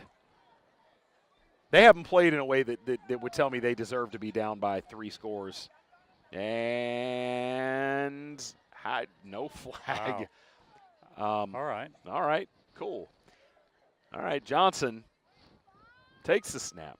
Hands to Boulware, who is not going to get in. And that's a problem. You've got 9, 8, 7, 6, 5. You got to snap this right now. Inside 4 seconds. Got to snap it. Gets it off. Boulware stumbles and is in. And they are going to say he did not go down in the backfield. And the Jackets may have gotten a break there. One way or the other, Boulware's in with double zeros on the halftime clock. With his first touchdown of the night that counts. They had time. He could have clocked it. It looked like they ran into each other. They could have clocked it. It was 4th down. It was 4th down. Oh. Yeah, that's what I said. You couldn't clock it. You had to get in. Yeah. And good job of recognizing that, getting the playoff on. When we get a chance to look at the tape, I'm going to be very interested because Boulware slipped in the backfield. And I'm going to be interested to see if at any point while his knee was on the ground, if he had the ball in his hands. But the referees thought not, and that's all that really matters. And the score is 20-3. And Western Harnett, who's played a pretty good half of football, got to be disappointed. Trey Underwood with the kick. It is up. It is good. And the Yellow Jackets go into halftime up 21-3 on the Western Harnett Eagles. Jackets fans happy. Eagles fans not so much. We'll take a quick break. Be back with the halftime show. You're enjoying the Classic Nissan Game of the Week with Chris Delambert and Professor Trent Nichols. We'll see you on the other side. For decades, residents of Lee County have trusted First Health of the Carolinas to provide quality health care to the Sandhills region. First Health is excited to expand services offered in Lee County with the opening of the new First Health Lee campus located at 2919 Beech Tree Drive in Sanford. The newest First Health campus includes a 25,000 square foot fitness center with an indoor walking track, saltwater pool, weight area, cardio equipment, Les Mills group exercise classes, and so much more. Also offered within the fitness center are physical therapy and cardiac rehabilitation services. The 40,000 square foot medical office building includes a primary care practice, convenient care, outpatient imaging and laboratory services, back and neck pain, and a variety of surgical specialties. For more information about the new First Health Lee campus, visit our website at www.firsthealth.org or call 1-800-213-3284. Shop our inventory online at us1cdj.com. All my sales, service, and finance has been done here at US 1. They are great guys to work with. And I can honestly say that in every aspect of the process, I was included, I was respected, and I would highly recommend coming to give them a try. I have shopped US 1 for over 20 years. Ranger Happy and I enjoy it, and we love this place. Real prices, real people. Get the real deal at US 1. US 1 Chrysler, Dodge, and Jeep presents Halftime Report on WBFT. All right, welcome back to the Classic Nissan Game of the Week. It's halftime, and, you got to feel conflicted if you're Western Harnett, Trent. You came in with a game plan and said, look, we got to keep that Lee County offense off the field. We've got to eat up clock, move the ball up and down the field, and they've done that. Yeah. And they're still down 21-3. How does that happen? They did it. I mean, they really need to shore up their offensive line and get their quarterback a little bit more time. But, the mental mistakes by Lee is really killing them right now. Well, Lee County, I can't even count how many points have come off the board. At least 3 touchdowns have come off the board because of penalties. They've shot themselves in the foot, haven't been able to get off the field on defense a couple of times because they've gifted some first downs. And basically everything that could go wrong for Lee County did, and you're still up 21-3. I tell you, this is probably not the week that those penalties and those errors are going to get the best of Lee County. Yeah. But at some point they will. You've got to get this cleaned up. You're a month away really from playoff time. This team would seem a mortal lock to make the playoffs. They've got to clean this stuff up. Yeah, and I think that, Western Harnett's got to feel good about how well they've kind of controlled the run game. Lee is that team, though. They see what you give them, and then they adjust. And we've seen that with some nice long passes down the field and adjusted. So we'll see. I mean, I wouldn't put past Lee County to come out firing on all cylinders. That offense is nice and rested, didn't have a lot of time of possession. So, yeah, Boulware is the guy that you hear about when you talk about the Lee County offense. Colin Johnson, though, a couple of big touchdown passes down the sideline, one to McLean, one to was it to Bell? I don't remember. But yeah, really nice half, efficient with the football.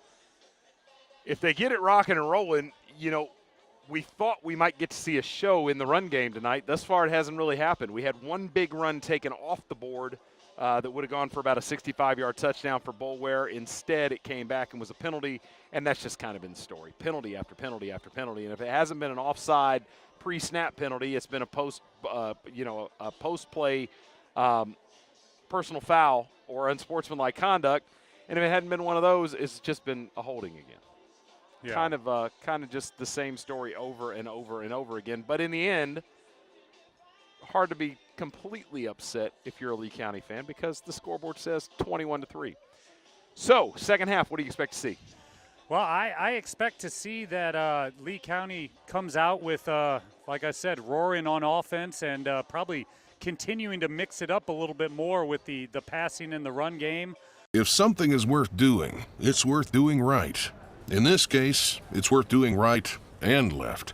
Introducing the all-new buttermilk and hand-breaded Southern Sweet and Smoky and Southern TLC chicken sandwiches.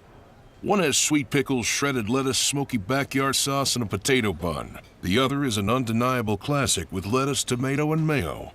Zaxby's. Friends. Family.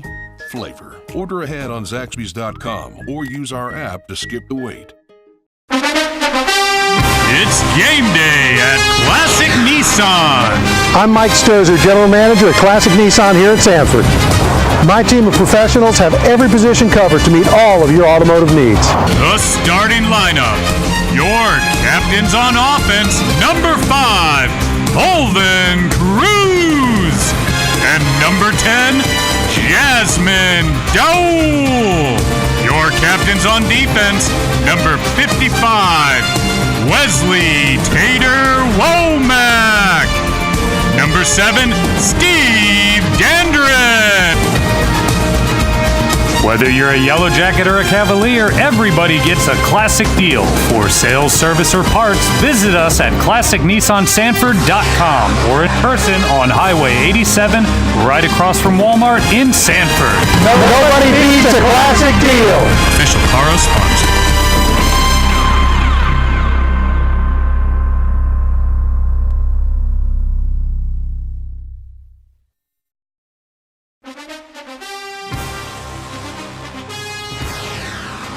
Are you ready for some football only on WBFT?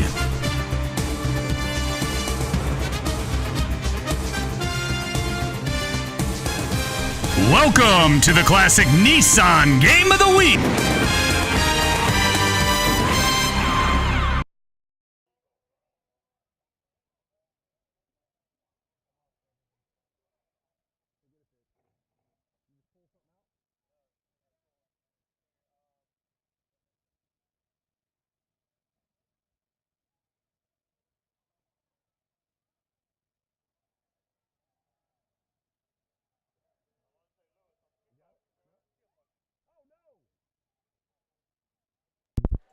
All right, we're straight. We're back. We're back. Little technical issue there, but nothing we can't fight through. It's a beautiful night, Trent. It Nichols. is absolutely. Fall is here. It is gorgeous. Perfect night for football. All right, before our plug got pulled, we were talking about soccer. Sanley FC, the Phoenixes. It's not the Phoenixes. It's just the Phoenix. They are Phoenixes to me. I'm going to revoke your professor's status. All right, so the Sanley FC Phoenix, who play their home games for now on campus at Southern Lee High School.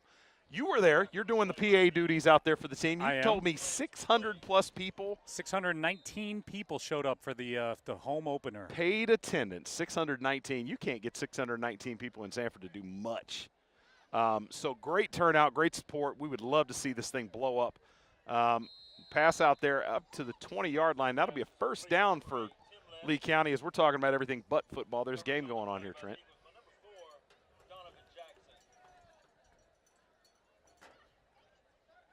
All right, so first and 10, ball out at the 20-yard line. Colin Johnson, Larry Baldwin in at tailback. And we've seen A.J. Boulware get some extended breaks in this game, which is not common. All right, Johnson loves it. Nice awareness. Nice play. That's just good quarterback play. And that'll get them about 15, 16, and take the ball out to the 36-yard line, first and 10 Jackets, and they're on the move. Yeah, Jordan Graves did a great job coming back to that ball and elevating and nabbing that out of the air to pull that in. It seems like when Boulware's out, they've relied heavily more on the pass, so maybe this is the trend on that. Well, and not to get it twisted, Larry Baldwin would be the feature back for most 3A high school football teams in the state of North Carolina. There's some pressure. All right, Johnson showing good wheels, gets outside, fakes it, and will get a couple positive yards. Maybe we'll see where the spot is. Ran a long way, and actually, I think they're going to say he lost a yard. So 2nd and 11 coming up back at the 35-yard line. Western Harnett did a nice job containing there, chasing him out, but Johnson with the awareness, yeah. Good wheels. All right, Johnson with the shuffle pass. It's coming around and down around the left. And I tell you what, Larry Baldwin just decleated a guy with a block, and that's going to go to the house. Touchdown, Yellow Jackets. Wow. McKendall. Wow. McKendall with the big run. Larry Baldwin got a rise out of this whole building with that peel back block and just lit the defender up and cleared the way. Touchdown on the play. 64 yards on the carry. Tyree McKendall, his second touchdown of the game. Yeah, having a big night. Big freshman.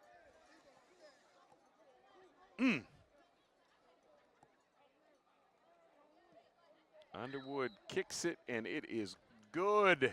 Yellow Jackets stretch that lead out to 28-3. Clock stopped, 10:44 left in the third quarter.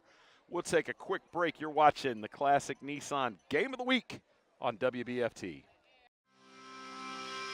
For decades, residents of Lee County have trusted First Health of the Carolinas to provide quality health care to the Sandhills region. First Health is excited to expand services offered in Lee County with the opening of the new First Health Lee campus located at 2919 Beech Tree Drive in Sanford. The newest First Health campus includes a 25,000 square foot fitness center with an indoor walking track, saltwater pool, weight area, cardio equipment, Les Mills group exercise classes, and so much more. Also offered within the fitness center are physical therapy and cardiac rehabilitation services. The 40,000 square foot medical office building includes a primary care practice, convenient care, outpatient imaging and laboratory services, back and neck pain, and a variety of surgical specialties. For more information about the new First Health Lee campus, visit our website at www.firsthealth.org or call 1-800-213-3284. Shop our inventory online at us1cdj.com. All my sales, service, and finance has been done here at US One. They are great guys to work with. And I can honestly say that in every aspect of the process, I was included, I was respected, and I would highly recommend coming to give them a try. I have shopped US One for over 20 years. Ranger Happy and I enjoy it, and we love this place. Real prices, real people. Get the real deal at US One. All right, welcome back. Jackets to kick off, up 28-3. And trying just not to make any mistakes at this point. Been a spotty performance, but in the end a big lead. Kicked over the return man's head and going to go out short of the goal line. That'll get you a flag. And the ball be spotted up at the 35-yard line.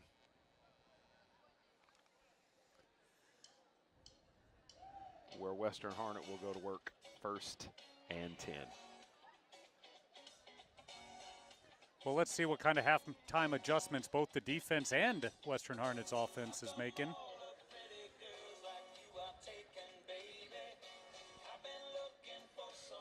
Well, we said at the halftime, they've got to keep Ung upright. Get that pressure out of his face. He hasn't responded well when he's been pressured. When they've given him a clean pocket, he's been able to get the ball down the field. Yeah, the offensive line has been dominated up front by Lee County. Well, McLean's had a good night outside. Davis, who's lined up in the slot, the first of 3 receivers on the near side. That's picked off, and that's going to the house. Jordan Graves. Touchdown, Jackets. Jordan Graves saw it coming the whole way. I tell you what, that's just a young quarterback that didn't look the coverage off.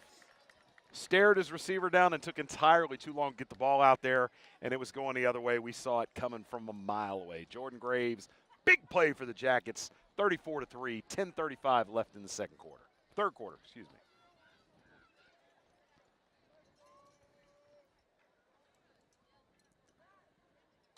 As Underwood comes on to add the extra point, I got to tell you, Trent, we went down to the concessions at halftime, and you know the ribeye sandwich here is iconic. Yeah. And I'm a little disappointed I couldn't get one, and then my disappointment was compounded when I found out I couldn't get a slice of pizza from Marco's, who's the provider out here. And now I'm looking around and I see all these boxes, these pizza boxes out here. Part of me says, I'm going to get me some pizza. And I remember, no, laws against things like that. So I don't know. I'm tempted, though. I'm tempted. Hey, anybody wants to call a drive, come on up, bring some pizza. We'll put you on the air. You can call the game for Chris while he eats your pizza. And that's a heck I of a will promotion, help you man. I like that. I like that. We should try that with the radio show. We'll just try it with beer. Yeah. You want to come be on the radio? Sure. Just bring us your beer. We'll drink your beer while you're on our radio show. That's how Robert Brickey got his job with the radio show. He brought his Four Loko. The fact that he played in 3 Final Fours is completely immaterial. That didn't matter. Nope. But he does. He is not only a better basketball player than Brandon Atkins, he can indulge in the beverages a little bit more than the Brandon Atkins. Oh, Brick, we love you. If you don't know what Professor Trent is talking about, Robert Brickey, former Duke. I put him up. I call him a Duke great, a basketball player. Notable Duke basketball player, former Duke captain, and member of 3 Final Four teams. He is a co-host on our show from the cheap seats. And it's a nice big return. return coming. It was an interesting formation that Western Harnett was in. And the ball carrier is going to fight all the way down inside the 25-yard line. They bunched their entire return team there together, and it was bad things ensued for the Jackets. But Western Harnett with a big play on special teams. These McLean brothers for Western Harnett are having a very nice game. I told you before the telecast, Western Harnett always has a couple athletes where you're like, gosh, those guys are good. They just can't seem to put it all together. Haven't for years. Former Yellow Jacket and current Appalachian State Mountaineer. Welcome home, Keaton. All right, so the announcement made. Keaton Forbes is in the building. Ball is loose. Picked And there up by the goes. Jackets, and that's going to be another defensive touchdown, Jackets. And this is out of hand. The wheels have officially come off. Yeah, when you put back-to-back touchdowns on the board without your offense on the field, it's not good. So, way back in the day, way back when we were tied 7-3, and here we are. In the second quarter, yes, mind you. 7-3 in the second quarter. Now, we've barely cracked the seal on the third quarter, and Trey Underwood comes out on the field looking to extend the lead to 42-3. Heads are hanging over on the Western Harnett sideline. This one's out of hand. Well, coming into it, I mean, we feared that this might be the outcome. We had a great first half of competition with all the flags. And, speaking of laundry, flags, there you go. Yeah. Haven't seen one of those this half. Well, Underwood is 5 for 5 on extra points so far.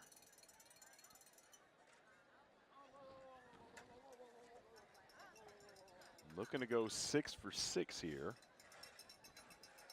See if they're going to back him up or if they're going to enforce this on the kickoff.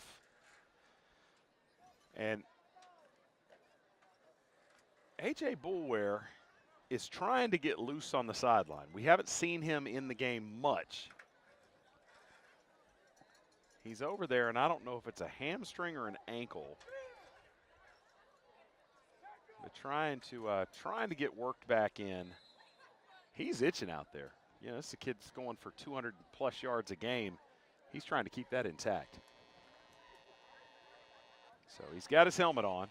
He wants back in there, and I guess we'll continue to work. Underwood, after all that to do, puts it through, and it's 42-3. Lee County Yellow Jackets will be right back. You're watching the Classic Nissan Game of the Week.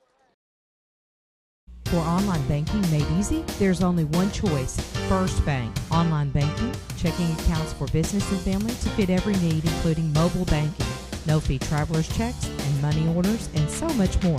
First Bank is conveniently located on Spring Lane, South Corner in Sanford, and North Main and Broadway. First Bank is your progressive community bank. Hi, I'm Dave Deshae. Here at First Bank, I feel like we've got all the right people in the right place to serve your banking needs now and in the future. Are you ready to sell or buy? Call me, Crystal Copas, to assist you with that real estate transaction. Residential, commercial, or investment properties? With the RE/MAX brand and my highly efficient team, I'm your go-to girl with all the things in real estate. We just love our new house in Broadway.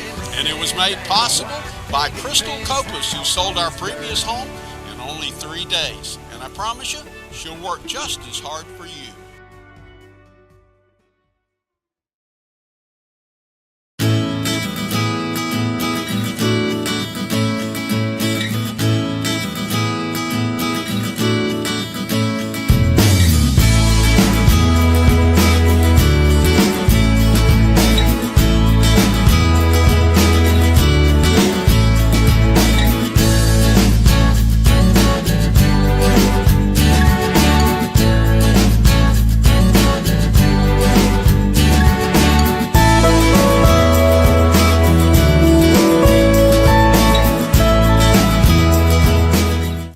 Upended at the 33-yard line. Good tackle there by the Yellow Jacket special teams. All right, so 10:07 left. Western Harnett. This game is out of hand. I don't think they could score 40 points on this Lee County defense if we played to 3 a.m. So, what are you trying to do at this point, Professor? See, and that's what I was just thinking. I think that you're trying to get some confidence back, so you're going to build some momentum and try to get your game plan going. Just work on your offense. Try to keep on getting better. All right, good fake by Ung on the handoff, and he's going to pick up 12 before he is mashed at the 46-yard line. Need to be careful here. Need to be careful.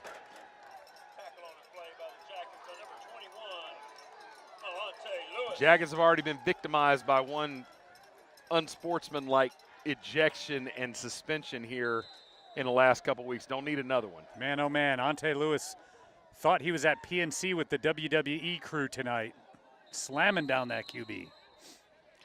Yeah, Ung took yet another big shot. He's going to be rethinking his contract. Oh, wait, it's high school football. He's for free. Yeah, he's getting beat to death. But a really nice play leading up to that. Great fake and then showing good mobility getting down the field. Oh. Ball's up in the air, bouncing around, incomplete pass. Pretty exciting, though. Ung might have hurt his hand on a helmet. He's a trooper. He's taken a licking and has been out there every snap. Got 3rd and 8 coming up here.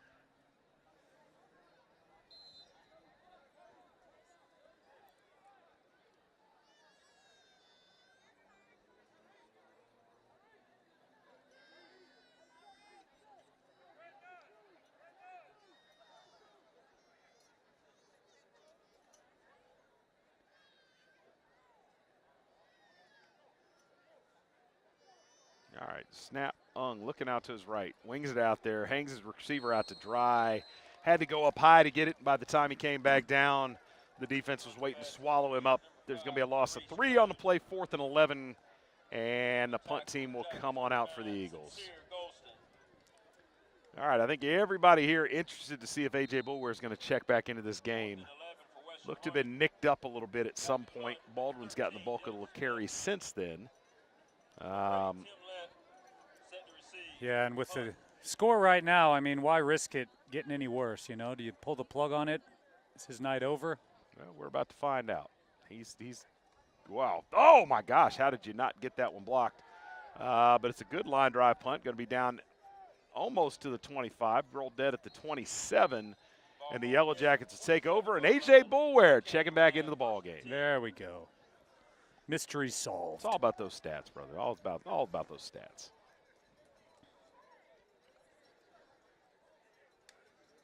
Well, let's see what they can piece together here. Piece together this drive and get Boulware some work. 1st down and 10 on the 37. Johnson lines up in the shotgun with Boulware next to his right. Drops back. Quick slant. Goldston, nice nab, about a gain of 6.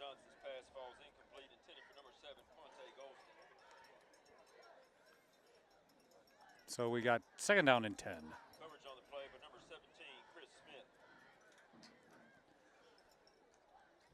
Western Harnett still lining up with their 3-4 defense. That was a pass Goldston should have caught there. All right, 2nd and 10 coming up. Boulware stays in the game, sitting on 80 yards so far. Rather tame performance. Johnson scrambling, running for his life. And it'll be pulled down for a loss. Colin Johnson brought down for a loss. Number 65, Naheem Abrams brought down Johnson. Just a little breakdown in the offensive line there. All right, so 3rd and 14 coming up for the Yellow Jackets. And you know, it's understandable. The offense hadn't been on the field for half an hour.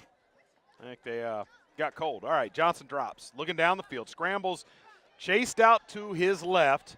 is going to take off, try to get that first down with his feet, and is going to be pushed out. Oh, and there's a late flag comes in.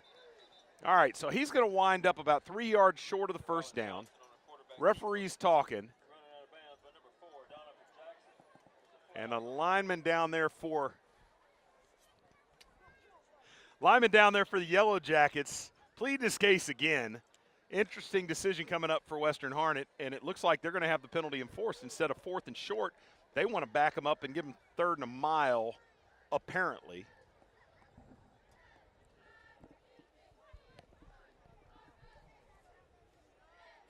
Yeah, I don't know about that. I might decline that. Decline that and make them punt the ball. Well, you got to think at this point, you can't imagine Lee County would go for 4th and short with a 39-point lead. But we'll see. No, they are going to decline the penalty. So it'll be fourth and about 3 coming up here. And Coach Purdue does exactly the opposite of what I thought he would. Keeps the offense on the field. Didn't hesitate. Said go for it. Well, you know, they haven't had a lot of work, so keep them on the field. You get that. You can string in a drive. It's the same thing with Western Harnett. I mean, the game may be out of hand, but you got to keep your guys, keep them rolling, keep them fresh. There's been a lot of school days off. And all right, 4th and about 3.5 here. Johnson, there it is. He got him, and that's going to be a first down. What do I know? Then again, you could have been just trying to drive them off sides and get the first down that way. Cheap and easy. So first down, Jackets.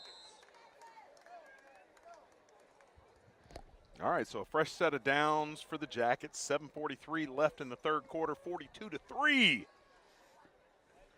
And here we go. Johnson shuffles it out there to the right to Bulware. Bulware turns it up the field.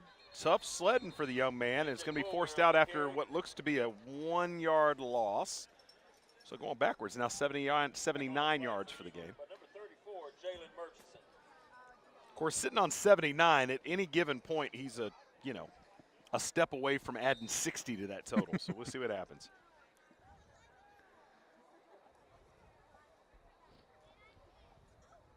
All right, they give him forward progress back to the line of scrimmage.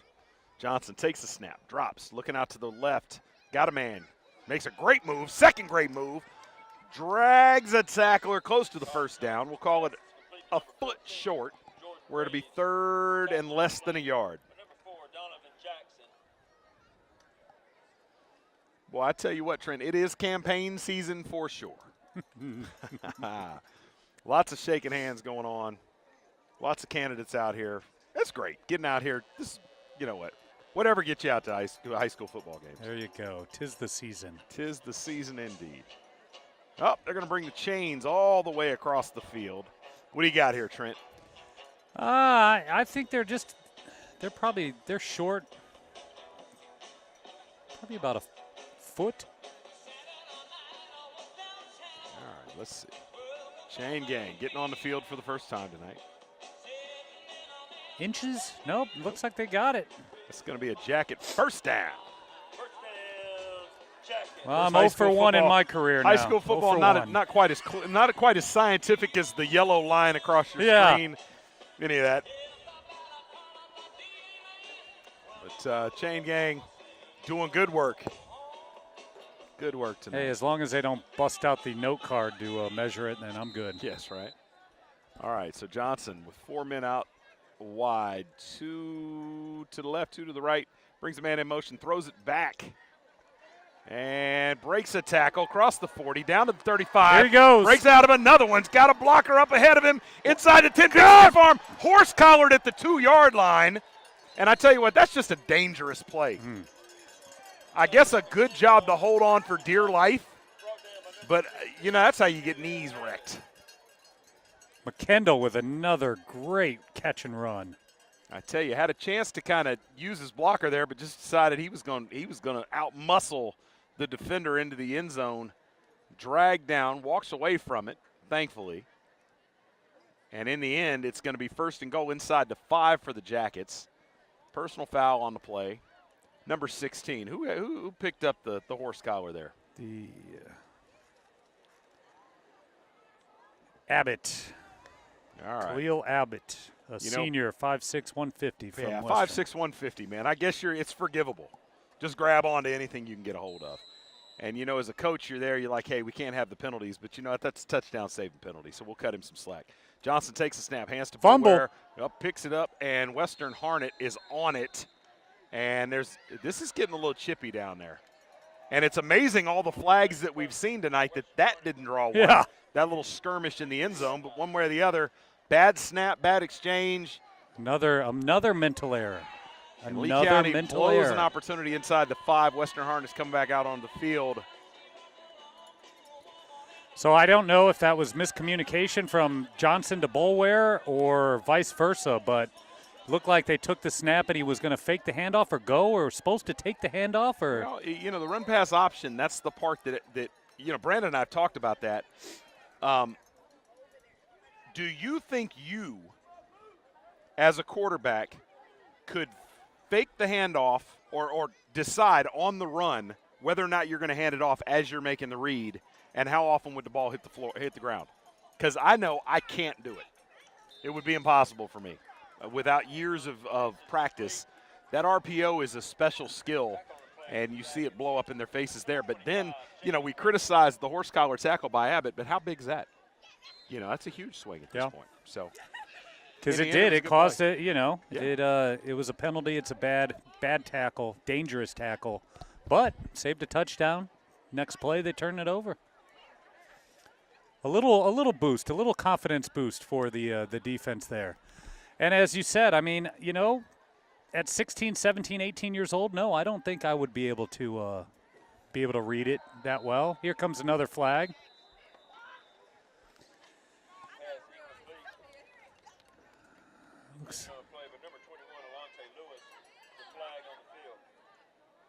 The false start. So that'll back them up, 2nd and 5.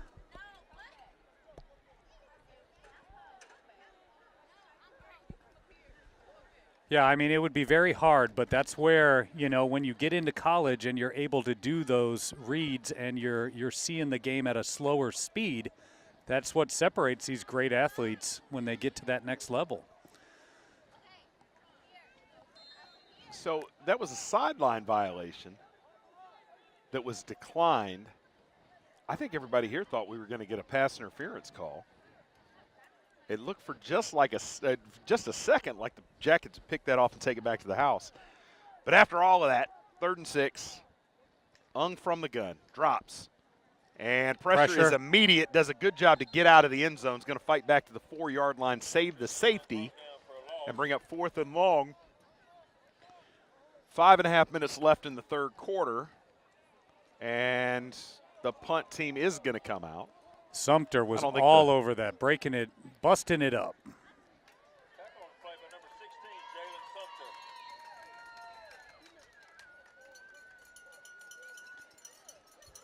Well, their punting's been a little interesting, been fun to watch so far. So we'll see if they're going to bring it. You bring the house on this, try to get a block. Jackets are going to block this one. Oh. And it's a sideways spinner. Whoa. Rolls out to the 30-yard line.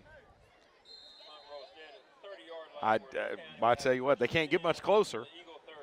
Can't get much closer without blocking one. But again, Western Harnett able to get it out of there and avert disaster. But you got a short field for this Jacket offense. They could use the work, frankly. Yeah. 42-3, 4:42, clock stopped in the 3rd quarter.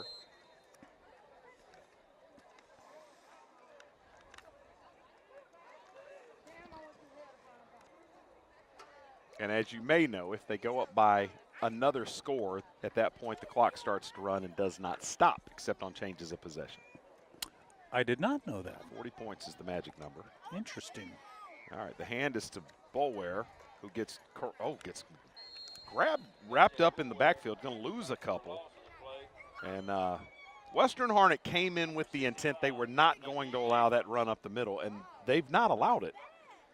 The big runs that we've seen today from this offense, whether it's from Johnson or from one of the backs, Baldwin or Boulware, have been to the outside. So Western Harnett, mission accomplished for that defensive front to that extent. There's been plenty of other things where things have not gone as well, but that's a big win. All right, Johnson throws to Let. Let make him in, miss, gets it down inside the 25, bring up 3rd and short. On the tackle for Western Harnett, number 32, Xavier Jackson.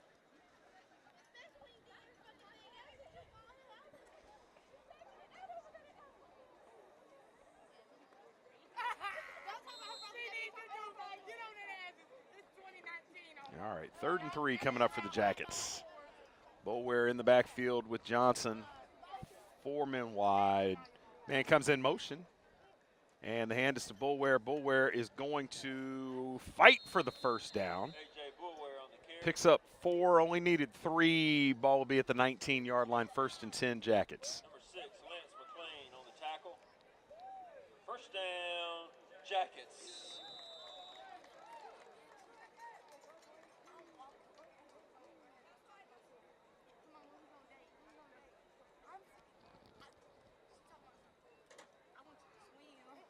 All right, shuffles it out to Boulware. Boulware puts his head down, fights through. I don't know how he teleported through that mass of Western Harnett tacklers, but he manages to get through there down inside the 5. And this is about the spot that everything went haywire for the Jackets on the last drive. And I'll tell you, Trent, we said earlier, you and I haven't done a game together before. You'll get tired of me crying when you get into situations like this about, wow, oof, that's impact. Woof. Could be down within a foot. This is the play right here that makes me crazy. When you're a foot from the goal line, and rather than line up under center, you back up from the goal line 5 yards into the shotgun, where so many bad things can happen. Yeah. I don't understand why teams don't snap the ball from under center here. And there's the hand. Boulware walks in, and it didn't matter in the end. 48-3, Yellow Jackets. 2:21 left in the 3rd quarter. But am I barking at the moon or? No, I mean I don't understand that either. It's a lost art of people can't take the snap from under center. I mean, you're putting yourself in a position, like you said, you could lose 4 or 5 yards and you're right there. I mean, what happened to the art of, like you were talking about, the quarterback sneak? Well, and we watched it happen with in the Oregon game, Oregon-Stanford a couple weeks ago. Mm-hmm. Turned the whole game. You had a team about to finish the game off, gets down close to the goal line and runs out of the shotgun. Bad snap picked up going the other way for a touchdown. I don't like it. So when do you think that's going to evolve into the NFL? What's that? That they're going to be more, I mean, high school and now college, a lot of the teams, they never line up under center. It's either, they're in shotgun. When's the NFL going to change where you don't have a quarterback that lines up under center? I would hope that they don't. I mean, it's great to line up from the gun to mix it up. But I just think it's bad tactically. You're opening up a big can of worms. Underwood adds the extra point. 49-3 is the score. 2:21. We'll be kicking it off when we get back from this break. You're watching the Classic Nissan Game of the Week on WBFT. If something is worth doing, it's worth doing right. In this case, it's worth doing right and left. Introducing the all-new buttermilk and hand-breaded Southern Sweet and Smoky and Southern TLC chicken sandwiches. One has sweet pickles, shredded lettuce, smoky backyard sauce, and a potato bun. The other is an undeniable classic with lettuce, tomato, and mayo. Zaxby's. Friends. Family. Flavor. Order ahead on Zaxby's.com or use our app to skip the wait.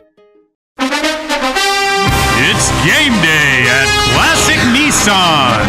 I'm Mike Stozer, General Manager at Classic Nissan here at Sanford.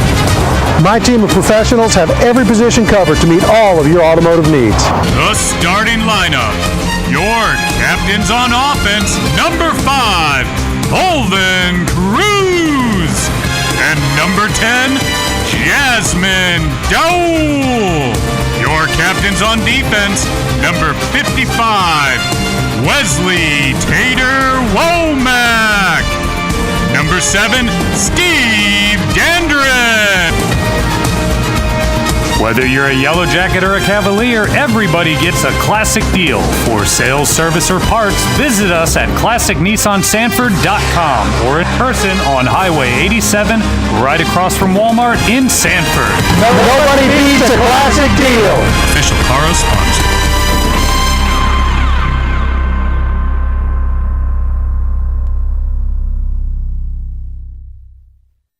All right, welcome back to the Classic Nissan Game of the Week. Lee County Yellow Jackets have this well in hand, up 49-3 with a couple minutes left here in the third quarter. Trey Underwood with the boot sends it deep. And it'll be taken in at about the 4-yard line, brought out back across the 10, makes a man miss. Good move out close to the 20. And Western Harnett will have it right there, 1st and 10 at the 20. 2:12, and the running clock begins.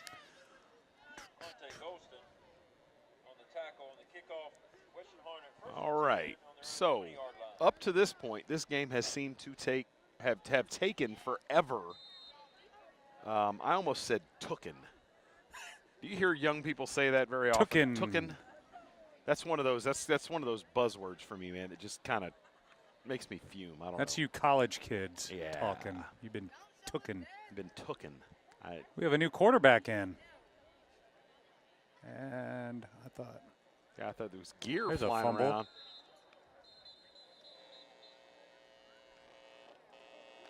Looks like Chris Smith, the senior quarterback, is in for Western Harnett, number 17. Well, like you said, you get into a game that gets out of hand like this, just work on things. Work on things. Yeah, if the senior's not your starter, give him some opportunity to come back. Maybe he can spark it up and see what happens. As far as Lee County, they've got a huge game next week against Union Pines. That is a huge game. They're, looking at this conference at the beginning of the season, I don't think it would be disingenuous to say that Lee County was not a prohibitive favorite to win this conference coming into the season. Yeah. I mean, you can paint it any way, kind of way you want. But if we're being candid, you would expect Lee County to win this conference. But the two teams that might have something to say about that would be Union Pines and Southern Lee. The Union Pines loss to Southern Lee last week is enormous for Southern Lee. Now, Southern Lee still has to beat Harnett Central, Western Harnett, and Triton to hold up their end of the bargain. But, they have a very, very good chance. Oh, picked. Yes! What a play in the defensive backfield there. Great play. Caleb Howard doing work as we wind to the end of the third quarter. It'll be Lee County's ball at the 35 on a really, really nice pick. So back to my thought that was interrupted by the great play on the field. Southern Lee did the first major thing they needed to do this year, and that was to beat Union Pines on the road at Union Pines in what was a great football game. Lee County, the next big hurdle for them is to beat Union Pines and hold up their end of the bargain. And if they do, you would have to say that it is more likely than not that Lee County and Southern Lee will come into the Brick City Classic undefeated, playing for an outright conference championship. Yeah. Now, things can happen along the way. Any given Friday night, I think that, to be honest, I think that Southern Lee's margin for error is significantly less than Lee County. Lee County can come out and play a game with a bunch of penalties, a couple of turnovers, not converting inside the 5-yard line, and they can still win 49-3. Southern Lee is not in that same shape. As Southern Lee is working the bench now, it is notable that when all is said and done, A.J. Boulware has been held to well under his average for the season, which was in excess of 200 yards. Still a good night. Had the big 60-yard plus touchdown called off or taken off the board because of the holding penalty. but also nursing an injury all evening. Oof. Big play by the Western Harnett defense, but not until after the first down. Well, next week will be a big test. I mean, Union Pines is 0-2. They lost to Triton this past Friday. Yeah. You know, so coming in, Lee County is 2-0. Looking like going into there, so and I who wouldn't knows? sleep on them. We may be sleeping on Triton. Maybe Triton is that good. Yeah. You know, no shortage of athletes down there. You know, and as we prognosticate and sort of project where these high school teams are going, as there's yet another holding penalty against Lee County. But as you look at that, you're going off, you know, what you think you know. It's not like we're doing a whole lot of film study. We're familiar with the teams, the coaches. We see a little bit of tape here and there and highlights. But, you know, maybe Triton is for real. Maybe Triton's going to have something to say about this conference championship. That's why we show up. Yeah. Any given Friday. Yes, sir. Any given Friday. Or Saturday night. Saturday You know night's what? all right and with when me. hurricanes come through, maybe it's a Saturday night. In Yeah. fact, wasn't but a couple weeks ago I was calling a high school football game on a Monday night. Kind of crossed me up to leave the play-by-play booth for that game and go home and watch Monday Night Football on TV. That was kind of weird. Not gonna lie. Larry Baldwin with the carry, gets around the edge down the right sideline, cuts it back inside, steps out of bounds inside the 20 at about the 17-yard line. And after the big penalty, Baldwin does good work and gets most of that back. Run out of bounds by number 11, James Smith.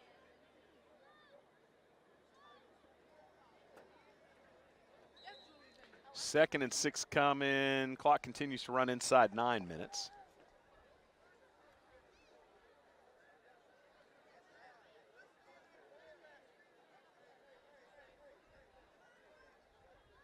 Colin Johnson still in there. Been in there from jump. Baldwin up the middle. Good hard running. Going to bring up 3rd and short as he's brought down at about the 12-yard line.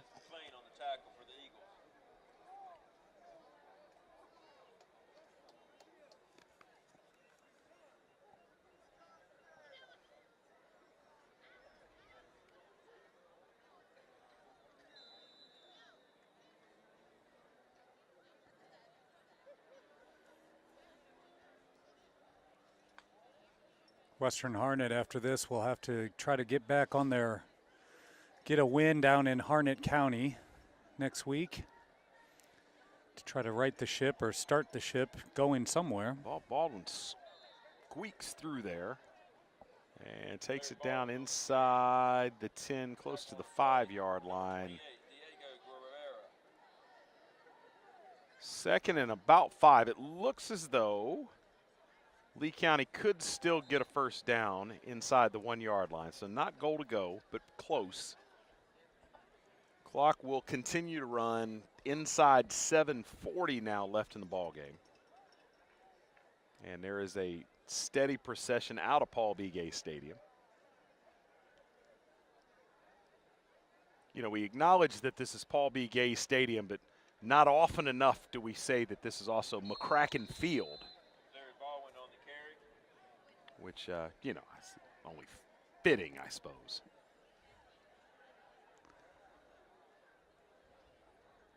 All right, so Trent, Lee County moves to 7-0 on the season. Not going to lie.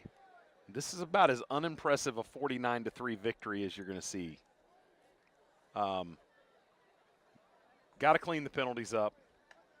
Wow, they are popping pads down there. I tell you what, and good for, and he's in. So Baldwin extends the lead temporarily to 55-3. We'll see Trey Underwood come out and add the extra point. Good for these Western Harnett kids. They're still out there popping. They're playing hard. And I'm always interested to see the body language and the emotion, you know, in a game like this. And you know, you're talking about a team that really, really has sputtered for the last couple of years. You got a new head coach down there that's in his 2nd year trying to create a culture. I would say, given the reaction of these young men in the face of all this adversity, on plays just like that, you know, you're an extra point and you got 6 guys that are really busting their behinds trying to get in there and get a hand on that. I think that's a good sign. I'll be honest with you.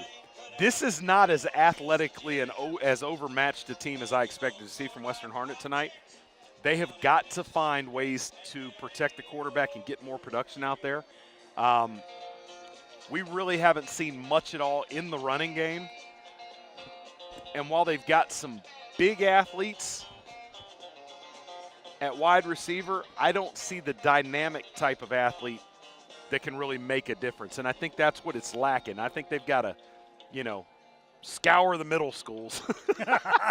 Find a kid that's quick, because not a whole lot of quick twitch, short area type guys. That seems to be what's missing. I'll be honest, it seems like they have ample size along the offensive and defensive lines. They came in committed to stop that run up the middle, and they did a good job. Lee County hadn't been able to do it. Yeah, they did a really good job. And I think that's the victory that you take from there.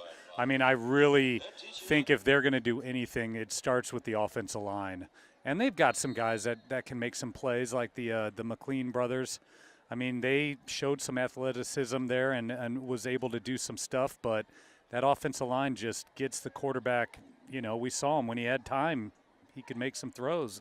If not, he was kind of rattled out there. And to be fair, this is certainly not the first time that Lee County has wrecked an offensive line this year. And they had the monster on not playing in the game, number 10. That is true. So Desmond Evans will be back next week as best we know.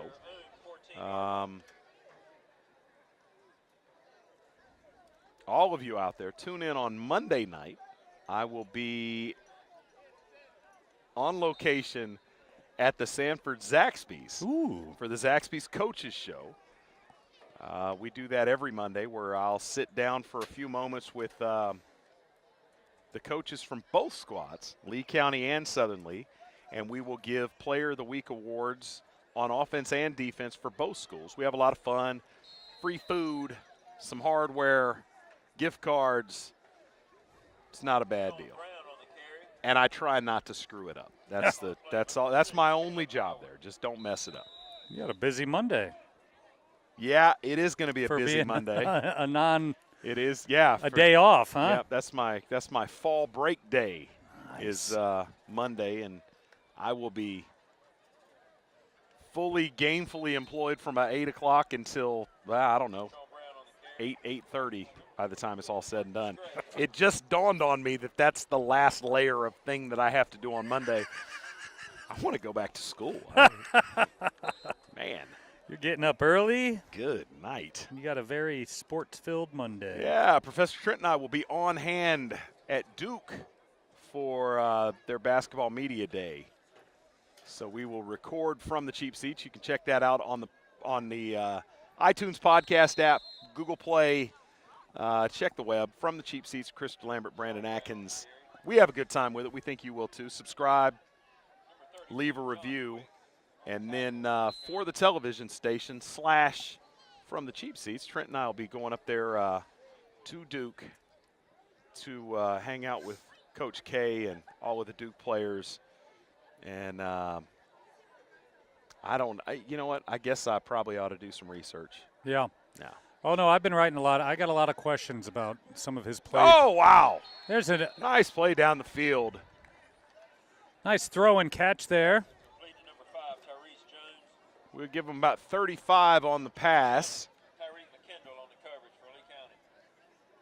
As Western Harnett continues to work on this thing. It was a bit of a jump ball, but a nice play there to go up and get that. So, yeah, the Duke Media Day. I'm pretty fired up about that. Anytime you get to go up and be on campus at Duke, it's a good time. It's almost like being in Harry Potter World at Universal Studios. Oh, yeah? Like castles and, you're transported to England, to Hogwarts. Ooh, I don't know. I'll have to bring my cloak. Yeah, bring a cloak. I'm going to ask. Actually, the coolest facility there, first of all, their football facility, Wade Will is bar none. I got to think how high I can put it. It's a heck of a facility. Yeah. It really, really is a nice facility. And I've gotten to see it grow over the last 4 or 5 years as they have finished the tower. It's really a cool place to watch a game. But my favorite venue, even more than Cameron or the football facility, is their tennis facility. Really? I'll have to point it out to you when we go out there. It's amazing. Yeah, it's pretty unbelievable. It's like a castle walls that you play tennis inside of and has elevated stands. It's bananas. Well, I have. All right, so 4th down coming up for Western Harnett. Inside 2.5 to go here. 56-3 Yellow Jackets. I've never been on the campus, so I'm looking forward to it. All yeah, right. in my few years living out in North Carolina, Coach K has been a dislike and a love of mine for many years. I mean, I disliked him when Bob Knight was around, but since he was a Bob Knight guy, and then after that, I kind of respect him very. You'll have a chance to tell him that tomorrow, or Monday rather. All right, back throws another floater down there, and it's picked again. Somebody's gonna have to make a play, or this is going to the house. And fighting down inside the 35, down to the 33-yard line. Number 21 on the pick. Lewis, nice spot. Pass got away, a little floated. I think the wide receiver fell down, and Lewis was right there to grab it. You know, figured out what the heck. We'll punt here. So a couple more snaps from the Yellow Jackets. This one will be put to bed. Paul B. Gay is pretty much I got to hand it to him. There hadn't been that many people bounce yet. On a Saturday night, too, on short notice, not a bad crowd at all. Kind of impressive. But when you're working on 7-0 and people are talking about state championships and things like that, that's you get a crowd turns out. All right, there's the hand. Picks up 4. Clock inside a minute. And it looks, for all intents and purposes, as if our final score is going to be 56-3. Trent, what are your thoughts on what you've seen tonight? There was a lot of impressive stuff that I saw from Johnson and all that. I mean, I worry about some of the turnovers and some of the mental errors that cost them, as you said. I mean, they're going to be coming across teams that they're not going to be able to afford to do that, especially come playoff time. As far as Western Harnett, it's a work in progress, but except for this run here. Well, the final score will not be 56-3, as with 25 seconds left. Right when I was going to compliment them on their run-stopping ability. We had Mr. Griffin bust one out. So that extends the lead to 62-3.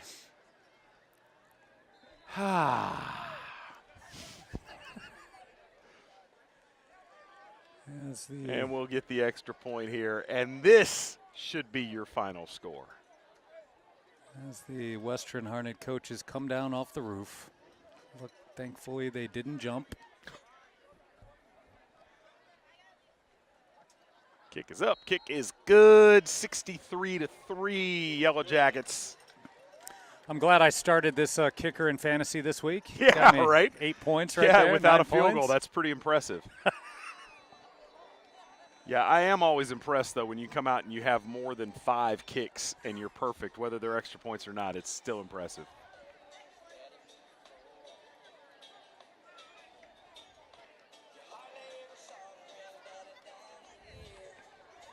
All right, the good news for Western Harnett is it's a short ride back to Lillington. So they've got that to look forward to. Yeah. Spend much time down in Lillington, Trent? No, not a lot. I used to live out in that did you? Neck of the woods. Okay. Right there off of the Buffalo Lakes area, Buffalo Lake Road area.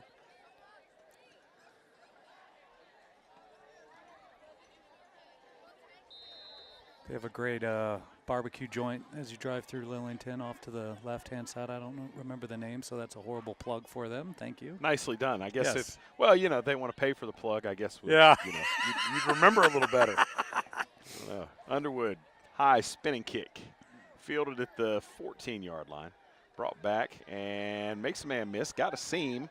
Fighting through tackles. Brings it up. 26 on the return. Nice return, and that is it. gonna do it. So, final score from Paul B. Gay tonight. Lee County Yellow Jackets 63, the Western Harnett Eagles 3. We've hit double zeros, and we'd like to thank all of you for hanging in on the telecast this long.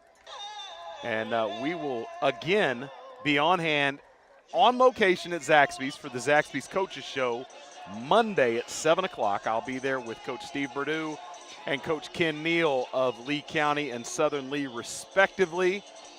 Hope to see you there, and we'll be giving some hardware and some free chicken to some of these young men out here. We have a good time with it. Please tune in. Shop our inventory online at us1cdj.com. All my sales, service, and finance has been done here at US 1. They are great guys to work with. And I can honestly say that in every aspect of the process, I was included, I was respected, and I would highly recommend coming to give them a try. I have shopped US 1 for over 20 years. Ranger Happy and I enjoy it, and we love this place. Real prices, real people. Get the real deal at US 1. For decades, residents of Lee County have trusted First Health of the Carolinas to provide quality health care to the Sandhills region. First Health is excited to expand services offered in Lee County with the opening of the new First Health Lee campus located at 2919 Beech Tree Drive in Sanford. The newest First Health campus includes a 25,000 square foot fitness center with an indoor walking track, saltwater pool, weight area, cardio equipment, Les Mills group exercise classes, and so much more. Also offered within the fitness center are physical therapy and cardiac rehabilitation services. The 40,000 square foot medical office building includes a primary care practice, convenient care, outpatient imaging and laboratory services, back and neck pain, and a variety of surgical specialties. For more information about the new First Health Lee campus, visit our website at www.firsthealth.org or call 1-800-213-3284.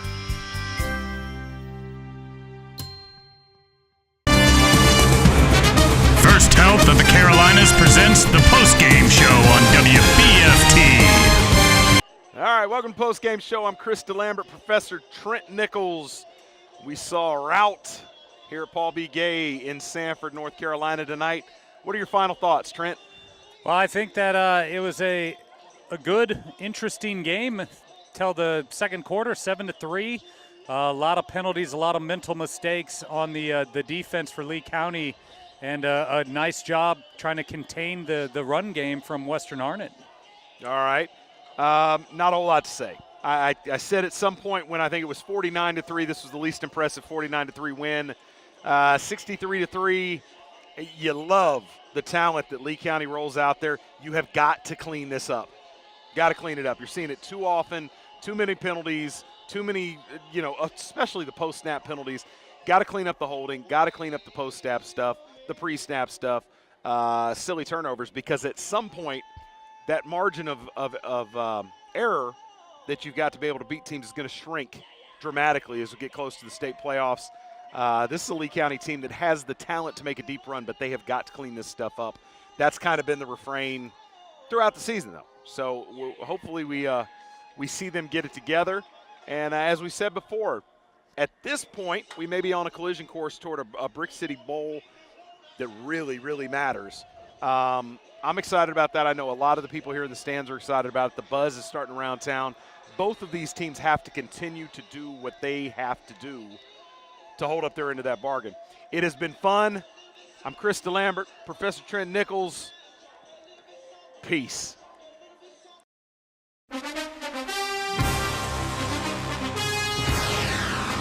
Are you ready for some football only on WBFT? It's game day at Classic Nissan. I'm Mike Stozer, General Manager at Classic Nissan here at Sanford. My team of professionals have every position covered to meet all of your automotive needs. The starting lineup. Your captains on offense, number 5, Holden Cruz. And number 10, Jasmine Dole. Your captains on defense, number 55, Wesley Tater Womack. Number 7, Steve Dandred. Whether you're a Yellow Jacket or a Cavalier, everybody gets a classic deal. For sales, service, or parts, visit us at ClassicNissanSanford.com or in person on Highway 87, right across from Walmart in Sanford. Nobody beats a classic deal. Official Caro sponsor.